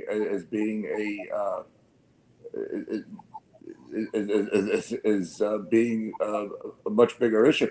Look, I mean, again, you're talking about eliminating 1/3 of the population in a 6-year event, and I'm not even getting into the stuff that was occurring the centuries before that, because believe me, I could point to a lot of different things that had occurred. There's more than just the Holocaust. Okay, and again, I don't think you've never been blamed for any kind of tragic event that has occurred in world history. I mean, I'll give you one quick example. In 2021, there was a war going on between Hamas and Israel. And you had Jews that were attacked on the streets in Los Angeles and in London because they were Jews, but they had nothing to do with Israel. So I really would, look at this as, it's a little bit of a bigger picture than you're giving it credit for. Right now, like I said, the brother was just simply asking about, remember, like you said, like you see on the screen, he asked about America respectfully. Yeah. So America alone? No, America alone, I would say that blacks were treated worse. No, granted. I answer it with regards to, because and again, it's open and shut. Can we not have slavery and get to a part where we were treated humanely? Then we skipping that part all day long. So I think, and I think that's the brother was making that contrast just to point out that, again, when they called it the peculiar institution, it was for a reason, and everything that occurred as a result of that institution, and it's still occurring, is why we feel the way we do about certain things that seem, not by you or by the majority of your people. That's not what I'm saying per se, but by a ridiculous amount of non-black people. It seems that this history gets swept under the rug as if we should just forget it, or that we not experiencing these things and these things haven't been experienced. And I don't think it's a person that would trade histories and experiences with us in America. And so that I think that was kind of the point of his questions. And again, like he said, not being accusatory or confrontational towards you, but just making that contrast. But we got Cap 10K, the Gauger boy in the building. Cap, what's your question? I really don't even have a comment. I mean, a question. I just wanted to address that comment. Put that the comment Jessica had made up on the screen, because this is for her and what is it? Kilt. What's his name? Call me David. Who? My name's David. Okay, David. This is for David. What comment was it? About the slavery thing. About how we shouldn't expect for an apology from them, and slavery shouldn't be on their head. They had nothing to do with it. All of that. Find that for me and put that up. And I want you to read it again. You said, because you it's the one that you just started reading, and you said you wasn't going to address it. oh, okay, I got you. Yeah, but I'm going to address it. And this is for Jessica. This is for David. This is for every white man, woman, and child in the world, in the entire world, not just America. Wherever you dwell, wherever you live, this is the judgment. You understand? Not this one right here. You talking about African Americans think they're going to be slave owners in heaven? Okay, yeah, that's a good one. Yeah, that's a good one. Now put that other one up that she has said. Yeah, that's a good one. God holds all nations equal. I'm gonna show you exactly what God is going to do. Into a discussion with scripture. I'm going to show you exactly what God is going to do with this nation of people. What are you going to cherry pick? Go ahead. Yeah, just be patient. I want him to put the other comment up. So this one says, let me see. You talking about this? Let me see. Blacks are in for a big surprise. They think they're going to have whites for slaves in heaven. LOL. That's another good one. But to the point, I wanted you to hit that other one. I guess she was still typing. I mean, in the chat. But it's going to be a big LOL. It's going to be a real big LOL and LMAO and everything else and a haha when Christ returns. You understand? And he's going to put these devils in their place. See, they think it's fun. Hold on, why you talking? Why you talking while I'm talking? David. Go ahead. Why you talking while I'm talking, David? Hold on, Cap. Hold on. Let him get it out, David, and then all right, let him get out the crap. You'll be able to respond. Yeah, and see, this is to the point. White people think that there is going to be no recompense for the things that they have done. This is why he don't want to hear it, and this is why she is in the chat typing and laughing, thinking that it's funny. But guess what? The Lord prophesied that the children of Israel, that blacks, Hispanics, and Native Indians would go into slavery. I'm talking, man. That they would go into slavery. You understand? Because of our disobedience. And guess what? We're here. And then also the Lord prophesied and said, because of what white people has done to God's chosen people, blacks, Hispanics, and Native Indians, they got a punishment that they're going to serve too. And they're not going to get away with it. This is why they talk the kind of talk that they talk, so that they can keep us asleep, so that we won't seek justice. Black folks know nothing about justice. We just want to get along with white people. Damn, getting along with them. You can't get along with them. I want what the Lord said he's going to do to them, which is to punish them and put them in chains, put them in a place where they belong. You understand? And I'm going to read this real quick. This is out of Isaiah 14, just a few scriptures. And then I'm going to let Mr. David speak and say whatever he got to say. But this is in the Bible, right? And this is Isaiah 14, verse 1. I'm start at 1. I'm going to read down a few.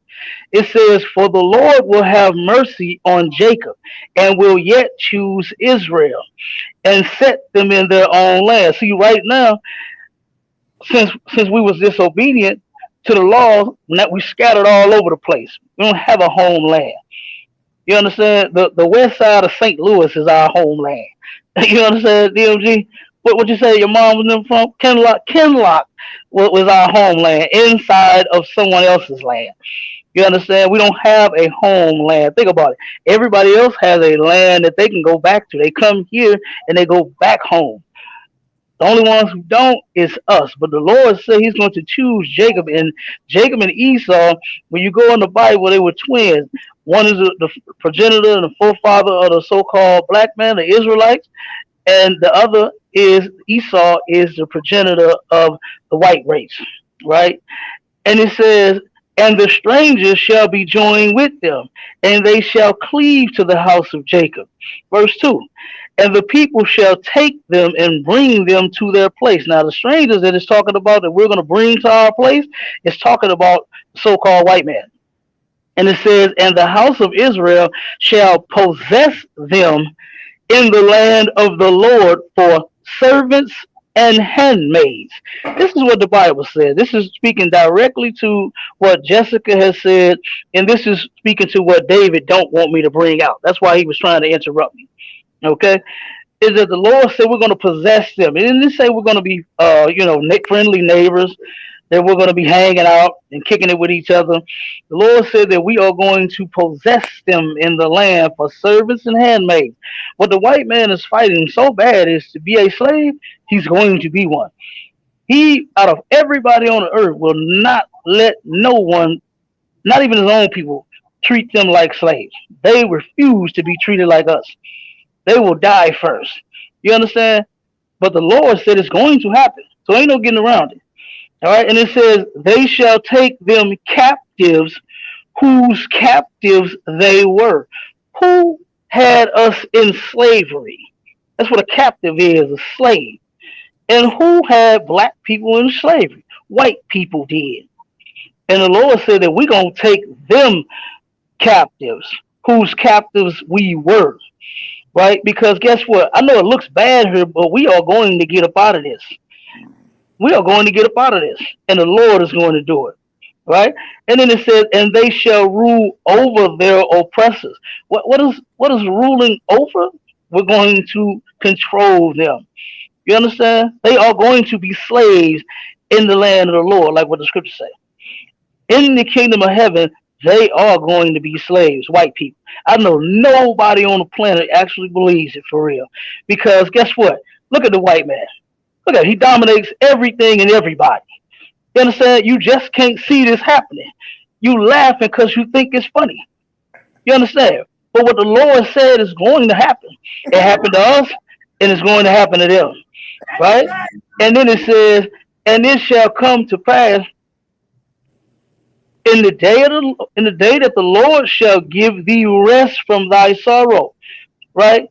We're going to one day. We ain't gonna have to worry about our what are our sisters doing on every time a brother gets shot, murdered, and killed, they put on a T-shirt talking about I got a black son, hoping that he live to come home. Guess what? One day our sisters ain't gonna have to worry about that. They sons gonna go wherever the hell they going, and they gonna come back unharmed.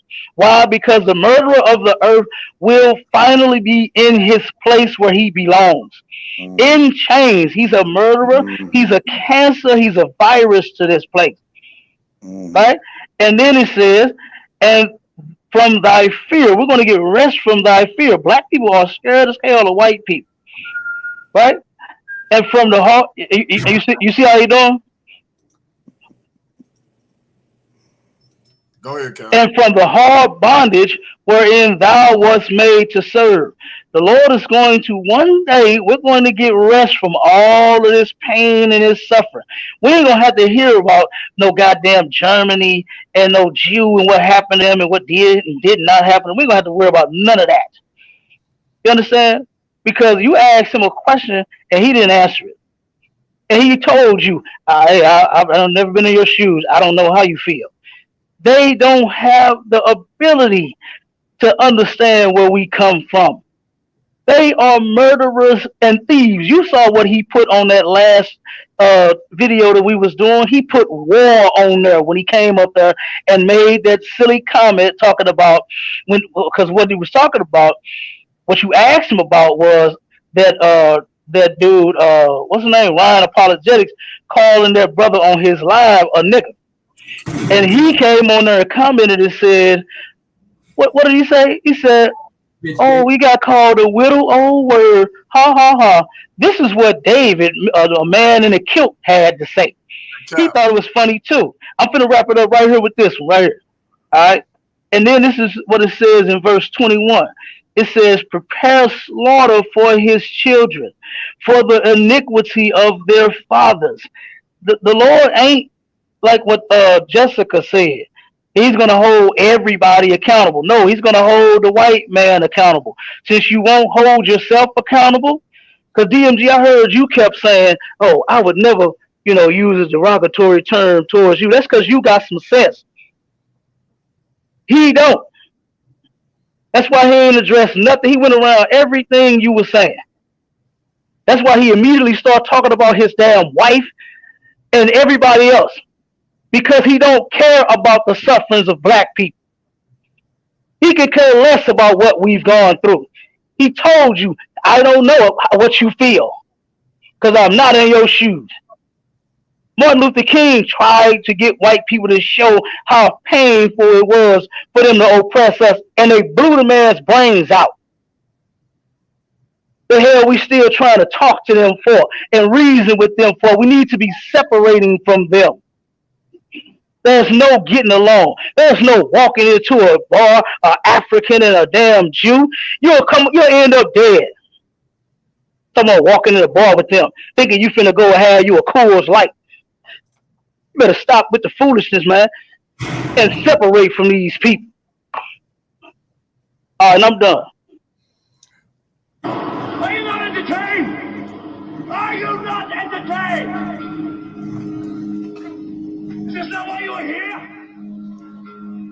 Captain K.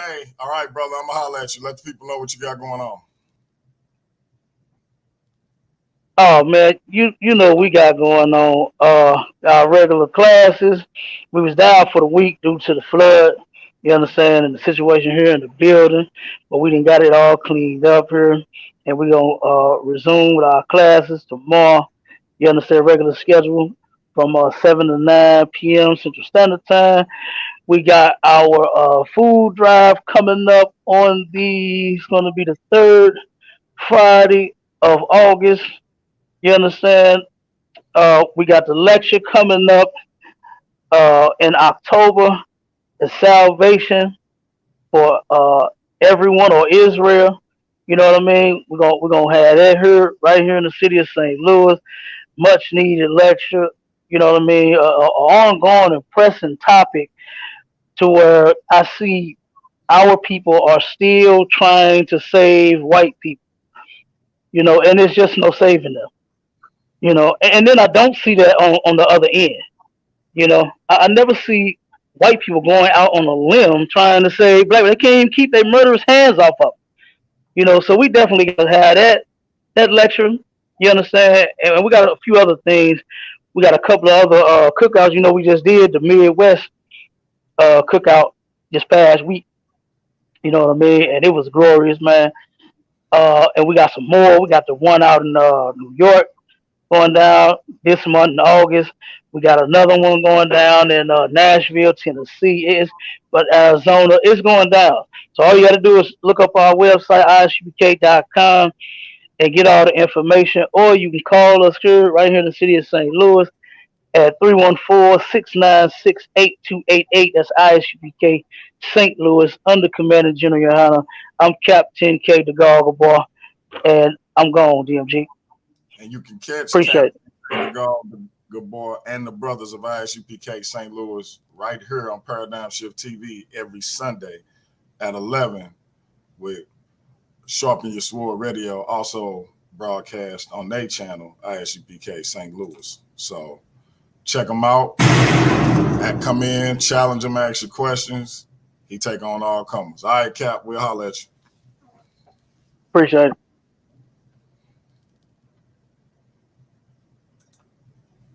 All right, David, you want to respond? I know it was a lot, but no. I mean, look, it's the typical BHI nonsense of number one, never have this whole thing about blacks, Native Americans, and Hispanics. Sorry, it's not exactly biblical. I mean, I would love to have discussed that 12 tribe chart with him, and I could dissect that in 30 seconds. And of course, real quick. Would you be willing to have that discussion with Cap? absolutely, and it would be over in 30 seconds because what they're saying makes absolutely no sense from anybody with an ounce of common sense. It's ridiculous. It's absolutely ridiculous. You want to have it? Hey, not a problem. Okay. As far as the little, see if I can set that up. Okay, the little silly nonsense that he brought up. One, sorry, dude, you never proved that you were Jacob. You never have. Okay, you could make the assumption, but I mean, give me a break. Two, I can go to the Bible as well. Okay, and if you would look at something else than your flashcards, and you would see Deuteronomy 24:16, the sons are not responsible for the sins of the fathers are not responsible for the sins of the sons. You might learn something. I would actually open the book and read it for a change. Number three, my family did not step foot on this soil till 1892, but for whatever reason, you're looking to do the old collective punishment routine, which is quite laughable and sort of confirms you know absolute zip about scripture. Number four, I seriously doubt that in a spirit world you're going to have a black spirit and a white spirit, and I mean, truthfully, it's comical. I mean, I just wanted to say that's right and bring it out because usually it's always great to laugh at you guys. Also, regarding Israel, I could tell you this, pal, you'll never go there. They will not take garbage from from a fool like you. You repeated the same exact garbage that I've been hearing from fools like this for the last 40 plus years. They don't learn anything. They know absolutely nothing. And once again, this guy was somebody where feeling sorry for himself, couldn't care.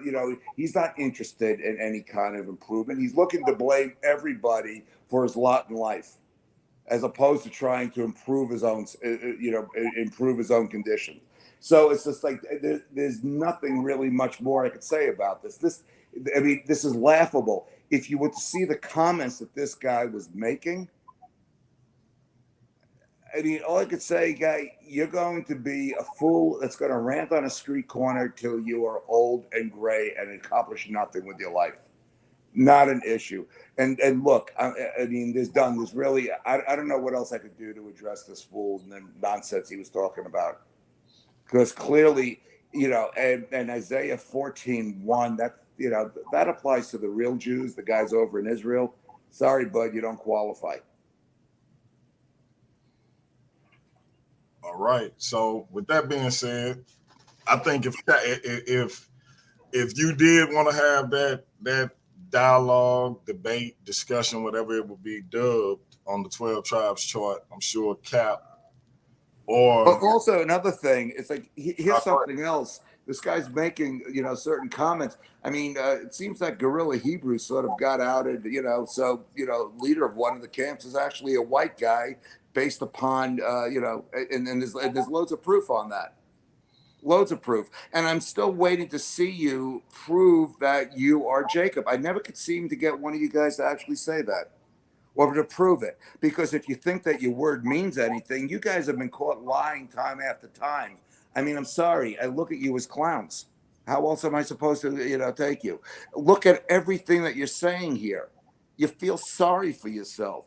You're mad. You want to blame somebody else. I mean, just a stupid question. And I would love to have asked him this. If a relative of mine did not step foot on this soil till 1892, and he never left one specific area of Manhattan, and he was surrounded essentially by,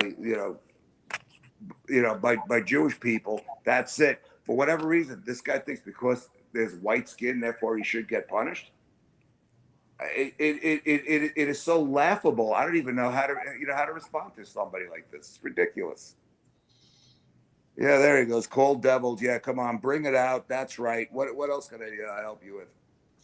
So again, like I said, I try to get that discussion set up. And for the record, like I said, Cap, my brother. I can say this unequivocally. The man is far from from a fool. I know y'all have disagreements with regards to who's who. And that's the difficulty in this in this in this situation, because obviously I don't agree with Cap that we are those people. Don't want to be those people. I'm happy to let you have that and go on about my merry way as an African. That said, I know my brother feels strongly that that's who he is. And again, I've been reading that statement all night long with regards to how we got in this particular predicament. The Black individual and the Black collective have had to simultaneously define and redefine identity, culture, and existence. And until we reckon with that, we will continue to have this dichotomy between some of us. But again, I think, as long as I can keep one of y'all muted while the other one talk, I think you and Cap would have I would love to hear something original. I mean, I could have recited all those because this is all that these guys say. This is it. Look at everything he was saying on that. Oh, you're a devil. Oh, because of this. It's amazing. The first relative that came here in 1892 was living in Lithuania for generations prior to that. But for some reason, now you're going to blame that guy for the fact that you're unsuccessful in life. Come on, Cap, you can do better than that. I'm sorry, and just to let you, if I would have said anything like what this fool had going on his rant in the opposite way, I would have been called the biggest racist on the face of the earth by some of these people. now that there is no doubt about that. And so now, and let me ask you this. So with regards to that, to what the last statement you just made, and I know reverse racism is a term I don't necessarily like, because racism is racism. But how do you handle that particular dynamic, as in certain things can be said by a particular group, but then when you switch it, and nothing, there are no ramifications with regards to what that person is labeled, but then when you switch it, like you just mentioned, if you say it, then you get the cancel culture thing and all of these things attached to it. What's your sentiment on that? Because remember, at the beginning of the show, as we were talking about the situation with our mutual acquaintance, I feel that a certain word should be eliminated. So what do you think about that? And that's with anything, whether it's towards my people, towards your people, etc. When one group of people can say a certain thing to another, but if it's reversed, all hell break loose. Mm-hmm. Well, I mean, let me ask you for the word that this guy said. Just curious, can he be forgiven for saying that, or do you just want to give him the death penalty because he uttered a word? Because that's the way that it seems that some folks would like to have it. Okay. You mean and the one thing, and I brought this up. Situation. The one thing, and I brought this up before. What happened before that? What did the person say before that? Because it's like I'm hearing this, like this stuff is happening in a vacuum. I mean, you know, whatever was going on, I seriously doubt that the compliments were flowing the other way. And I've seen more than enough people that will make these very hurtful, derogatory comments that all of a sudden, when a bad word comes back to them, they are just wounded, like, you know, like Bambi in the forest. You see, this is, and again, we already said that we would probably have to agree to disagree. Again, say all the bad words you want to say, but when you call a black person a certain word, where you have all these connotations that come with that, there are ramifications for that. So what's the penalty? Tell me the punishment. Now again, I can't speak collectively for what the punishment should be. I can only speak to how I feel about it and what I do about it, because I know how I feel about it and what I won't tolerate. Now again, I can't, if somebody else wants to deal with that, that's fine. I'm not mad. If somebody else want to forgive that or forget about that, that's their prerogative. Me personally, I'm not tolerating that, because I know my grandmother was born and raised in Birmingham, Alabama. And so I could never, I would feel like I'm shitting on her grave, dealing with somebody who that's when you get into a heated argument with a black person, that's what you refer to them as. And everybody can say, well, y'all call each other that. Again, if it's up to me, we don't.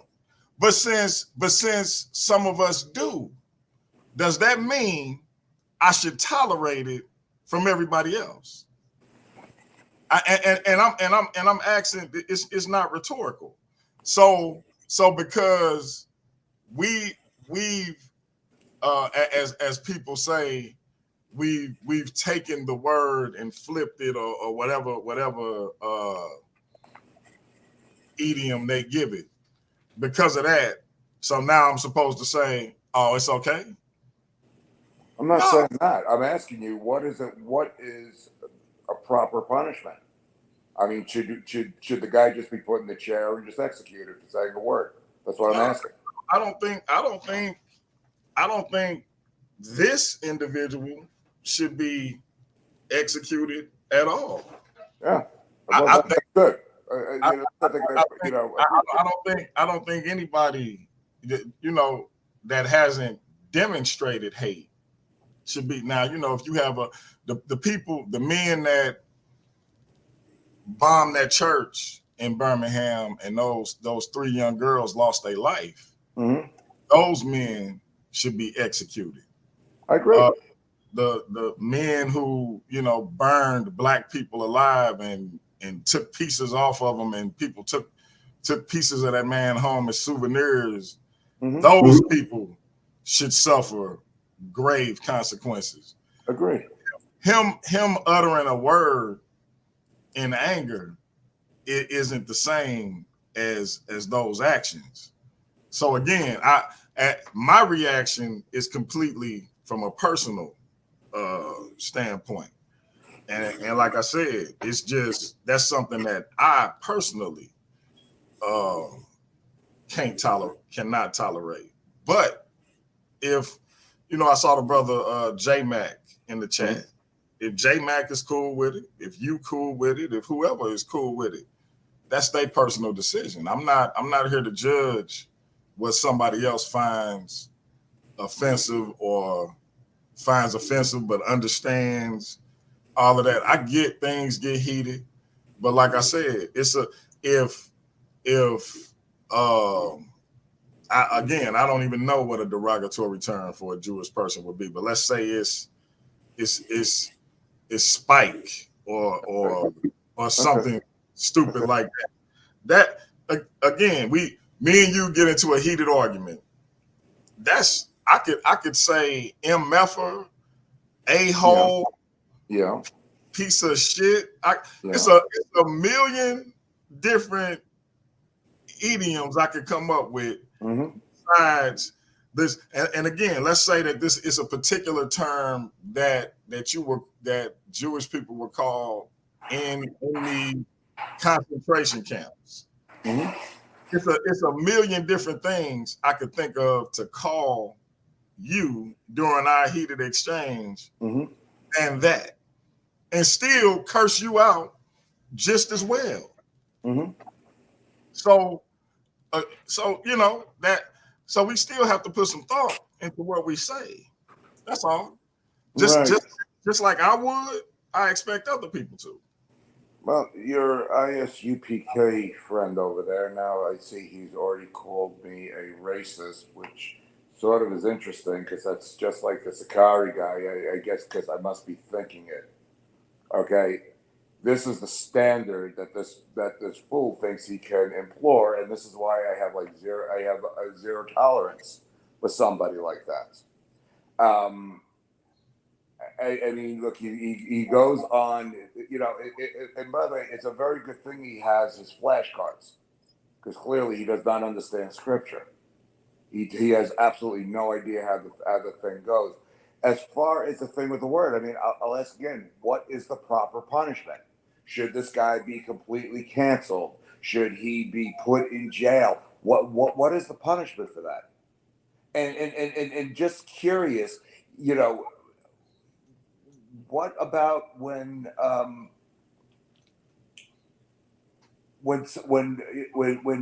somebody from the black community, you know, says a very hurtful word to another group, but I guess that's going to be okay. I mean, I found it hilarious, as I said, when the guy was, you know, he's saying everything about racist and calling me a cracker. Now, the fact that an idiot calls me a cracker, I really couldn't care less. I'm considering the source. But it also shows, you know. Why would it be okay though? If so, again, let's take cracker. Let's say cracker is, and I don't know how white people feel about that term, to be honest. But well, it's not applicable to me in the first place. So I mean, it's more you know, ignorance. But I know it's not applicable to you, but I just mean white people in general, because if you know the origin of the term, it was when white people were cracking whips on the backs of black slaves. So, but again, I don't know that. Let's say Jessica, I don't think she would want to be associated with that. So I'm sure she would find that, why the hell are you calling me a cracker? So let's just say that that's a term that white people find utterly repugnant to be called, right? If a black person called a white person that, why would they get a pass? Why should they get a pass? I agree. If this is the rules that you're going to go by. If these are the rules you're going to go by. Now, I could tell you one thing that I had heard past, you know, one of these BHI, you know, the ship of fools that were just ranting in front of Penn Station. Yeah, we loved Hitler. Hitler was getting rid of those people we can't stand. This was being ranted out on the street. Okay, and you had the idiots that were cheering him on. He's saying this to people that go by, you know. And where was he saying it to? Well, in this particular case, it was an old rabbi that walked by. And yet, you know, because some of these guys are special, and when I mean special, not that they're great, special because they're retards. That, you know, it's like you need special rules for them because, you know, they should be allowed to say all this. Let me address something right quick, because I get tired of idiots saying this, because it's the stupidest thing I ever heard in my life, and it don't take much research to find out this is not true. Didn't African kings sell their own people into slavery? No. So again, let's just think about history. First of all, nobody, again, and I've said this a million times, it's getting redundant. Nobody ever says that Europeans had Europeans enslaved, right? They say Rome enslaved Gaul, enslaved Thrace, enslaved Francia, and all of these other different European countries. But these were Europeans who had Europeans enslaved. We know it, and they enslaved Judea and these other places, right? So we know that, but nobody ever says it. But we say stupid shit like Africans enslaved Africans. Put some respect on those Africans' names. Who were they? Because these weren't the same people. Zulus didn't sell Zulus into slavery. They had conflicts with the Akan or with the Igbo, right? With the Ashanti people. And the loser of that conflict, those men became prisoners of war. So when the European came calling with gunpowder and guns and other goods, those prisoners of war went into slavery. Never mind the individuals that the European flat out kidnapped on their own, because that happened as well. But don't say stupid shit like African kings sold their own people into slavery, because that was a rarity in places like what do they call it? Wida, or wait, I know I'm pronouncing it wrong. If Chris Harris was here, he'd be elbowing me. But that happened in one, maybe two nations along the Gold Coast. So let's not do that shit. Put some respect on African name, just like you put respect on everybody else's name. Period. If you're gonna come over here. I'm done. Go ahead, David. Okay. Well, I mean, I'm looking at your friend again, and it's just like, coming up with more silly nonsense. Africans sold Israelites into slavery. Of course, you got no proof of any of this, but once again, tell a lie enough times, people will believe it as the truth. And I guess for ISUPK, as long as these kids continue to give you money, you'll keep telling them what they want to hear, right? And that's the way your business model works, isn't it? You need lots of young people to come in and to buy your silly nonsense, and as long as they just need to keep on giving you guys money. Same as any of the evangelists that that steal, except you guys do it at a little bit of a smaller scale. Yeah, I mean, I'm done looking at this guy. Yeah, sometimes Ridiculous. you got to get out the chat, or we'll be here for another 3 hours, because we're coming up on 3 hours now. But Holy cow! talk about your channel and the kind of content you bringing out, and wherever else people can find you. Okay, no, essentially, I like to call out lies on certain characters on YouTube. One guy I have a specific issue with. I don't know if you've ever seen Perry the Preacher, but he preaches a doctrine that you could shoot a busload of children, and as long as you believe in Jesus, you go to heaven and you are sinless. The other one that I dealt with also was Sakari, when I was dealing with Sakari Sergeant, because there was a lot of mistakes and lies that they had they had told, and certain and certain things like to push uh, the errors and the flaws of their doctrine specifically. And I bet this ISUPK guy, I bet he does not celebrate Passover the same day as Jewish people does. I'll bet anything on that. I bet he is somebody, he thinks that he follows the food laws, but he does not consume kosher beef or chicken or anything like that. And from a biblical standpoint, ISUPK, this is going to hurt you. That's the same as pork or shrimp from a biblical standpoint.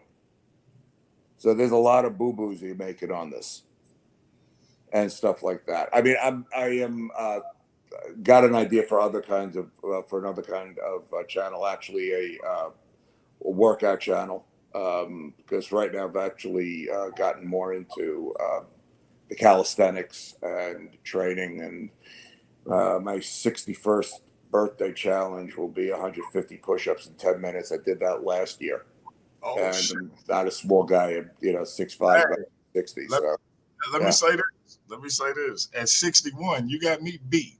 Mm-hmm. So you winning in that category. I challenge you on the bench press, but you got me beat on push. What do you bench? Right now, 225. How many reps? I can do 8 reps. I'm trying to get to 10. Mm. After 8, my son be like, "Daddy, put it down." So, but yeah, that's where I'm at. So I'm trying to make these arms more presentable, but it's slow going.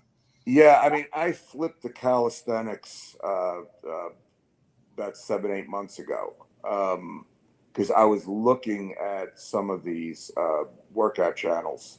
Like I don't know if you've ever seen, what was it, Broly Games, Goku something. These are guys that all they do is chin ups and push ups at different angles, squats, whatever. And the thing is, you could tell from their bodies, these guys are not, they're strong, but they're ripped and everything, looks good. So this is one thing I've been pushing on. And if I can get this, old broken down body at 150 for 10 minutes, I did that last year.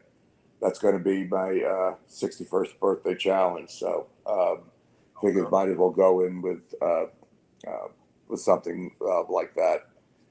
I mean, God, it's sort of tough actually to create a channel of these days. It's like, because truthfully, if you're going to do the channel, you might as well do it. You might as well earn something out of it, and that's not easy. I mean, one thing I was thinking of, and I saw this, some of these MMA reaction channel and talking about it, and I see within a short period of time, a lot of these guys got up to 50,000, 60,000 views.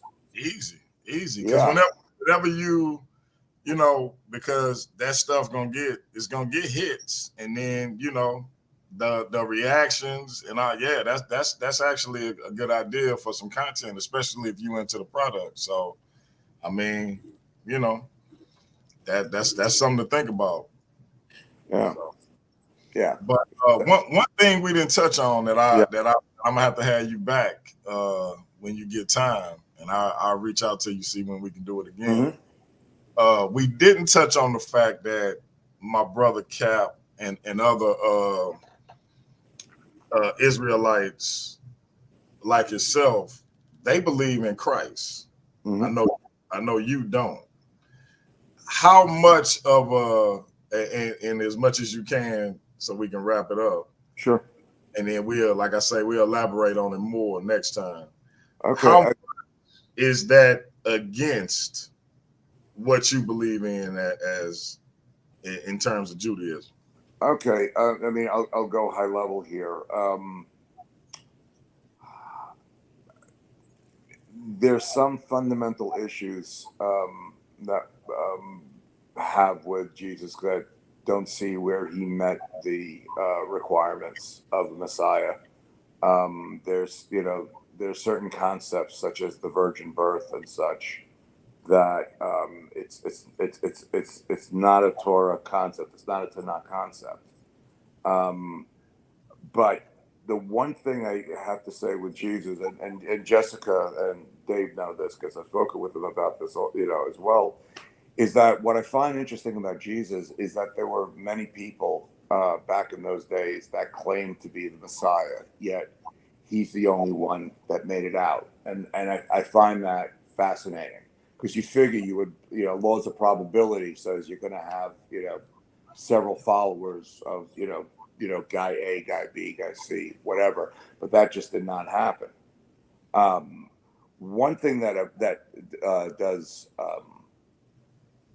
confused me a little bit with believers of Jesus is that if I was Christian, I would probably lead with Jacob's wrestling partner as opposed to prophecies or stuff that you could smack holes into, because according to everything that you read in the Tanakh, you can't lay your eyes on God and live. Yet this guy was wrestling with somebody all night long. So who was it? But then again, Jesus also wasn't, born of Mary at that point. So, I can see where you can get a little bit of a confusion with that. But it's just, that's probably the way I would go with it. But ultimately, no, still waiting for a Messiah, and we don't go by the New Testament. And that's basically it. Okay. So yeah, we're like I say, we're for and as much as you still got left to cover with that, we'll try to touch base and maybe see, because I know it's a group called Jews for Jesus, and yeah, the Messianics, yeah, and so I know they are. or Yeah, I mean, if you're Christian, call yourself Christian. I mean, right. it's like, yeah, I don't get these guys. I mean, but I will say this with them: if you ever get into a biblical debate between Jews for Jesus and then this other group called Jews for Judaism, the one thing that I've noticed with these guys is that they will lay gloves on each other. They will be able to deliver legitimate shots because the Jews for Jesus know the Torah, know the stuff in Hebrew, and they can put up a legitimate case, a legitimate fight for it. So it can be interesting. It also, fun thing, out of all the people of different Jewish people hate Jews for Jesus because of that, because they also are able to probably more successful in getting converts. The only issue is that they will use Jewish symbols to get those to come over and embrace Jesus. So there's certain issues with that. I mean, look, if you would want to have a discussion with somebody defending Jesus or somebody with the Messiah status, I'll take the other side. I mean, hell, could do that. Definitely. I got a couple people in mind that we could set something up with. So yeah, we definitely can talk about that. And what I like to do is kind of step out of the way and kind of let y'all just bounce off each other. And then if I have a question, I might come in and chime in. But otherwise, unless like with you and Cap, I would have to moderate. Yeah. But other than that, like say it was you and my brother, nobody from Trust and Believe the Gospel, I think I just kind of let y'all bounce off each other, unless it got too heated, But sure. So yeah, we'll figure that out and see where it goes. So just a comment. Black Lion Supreme. See the comment he made about the Talmud says. Now I know for a fact this guy hasn't even read a sentence out of the Talmud, but of course he's going to be making claims on a book that takes 7.5 years to read. I mean, this is the kind of lies that you see over and over again. The ignorance, just a blunt liar that this person is, and he still doesn't seem to understand as far as the Scot. My grandmother grew up in Scotland. Okay, it has nothing to do with British Israelism. I mean, open your eyes, pal. I tried to tell you this the last time, but clearly you're not exactly one that listens to things. Hey, let's get out of here. We Sure. over 3 hours. Let's Okay. get out. You got it. Now and I will say this though, my brother Black Lion Supreme is capable of having a very good build and conversation. Sure. It don't have to be contentious. So I can set up a dialogue with you and him, and you wouldn't have to worry about it getting disrespectful or anything like that. That I can guarantee.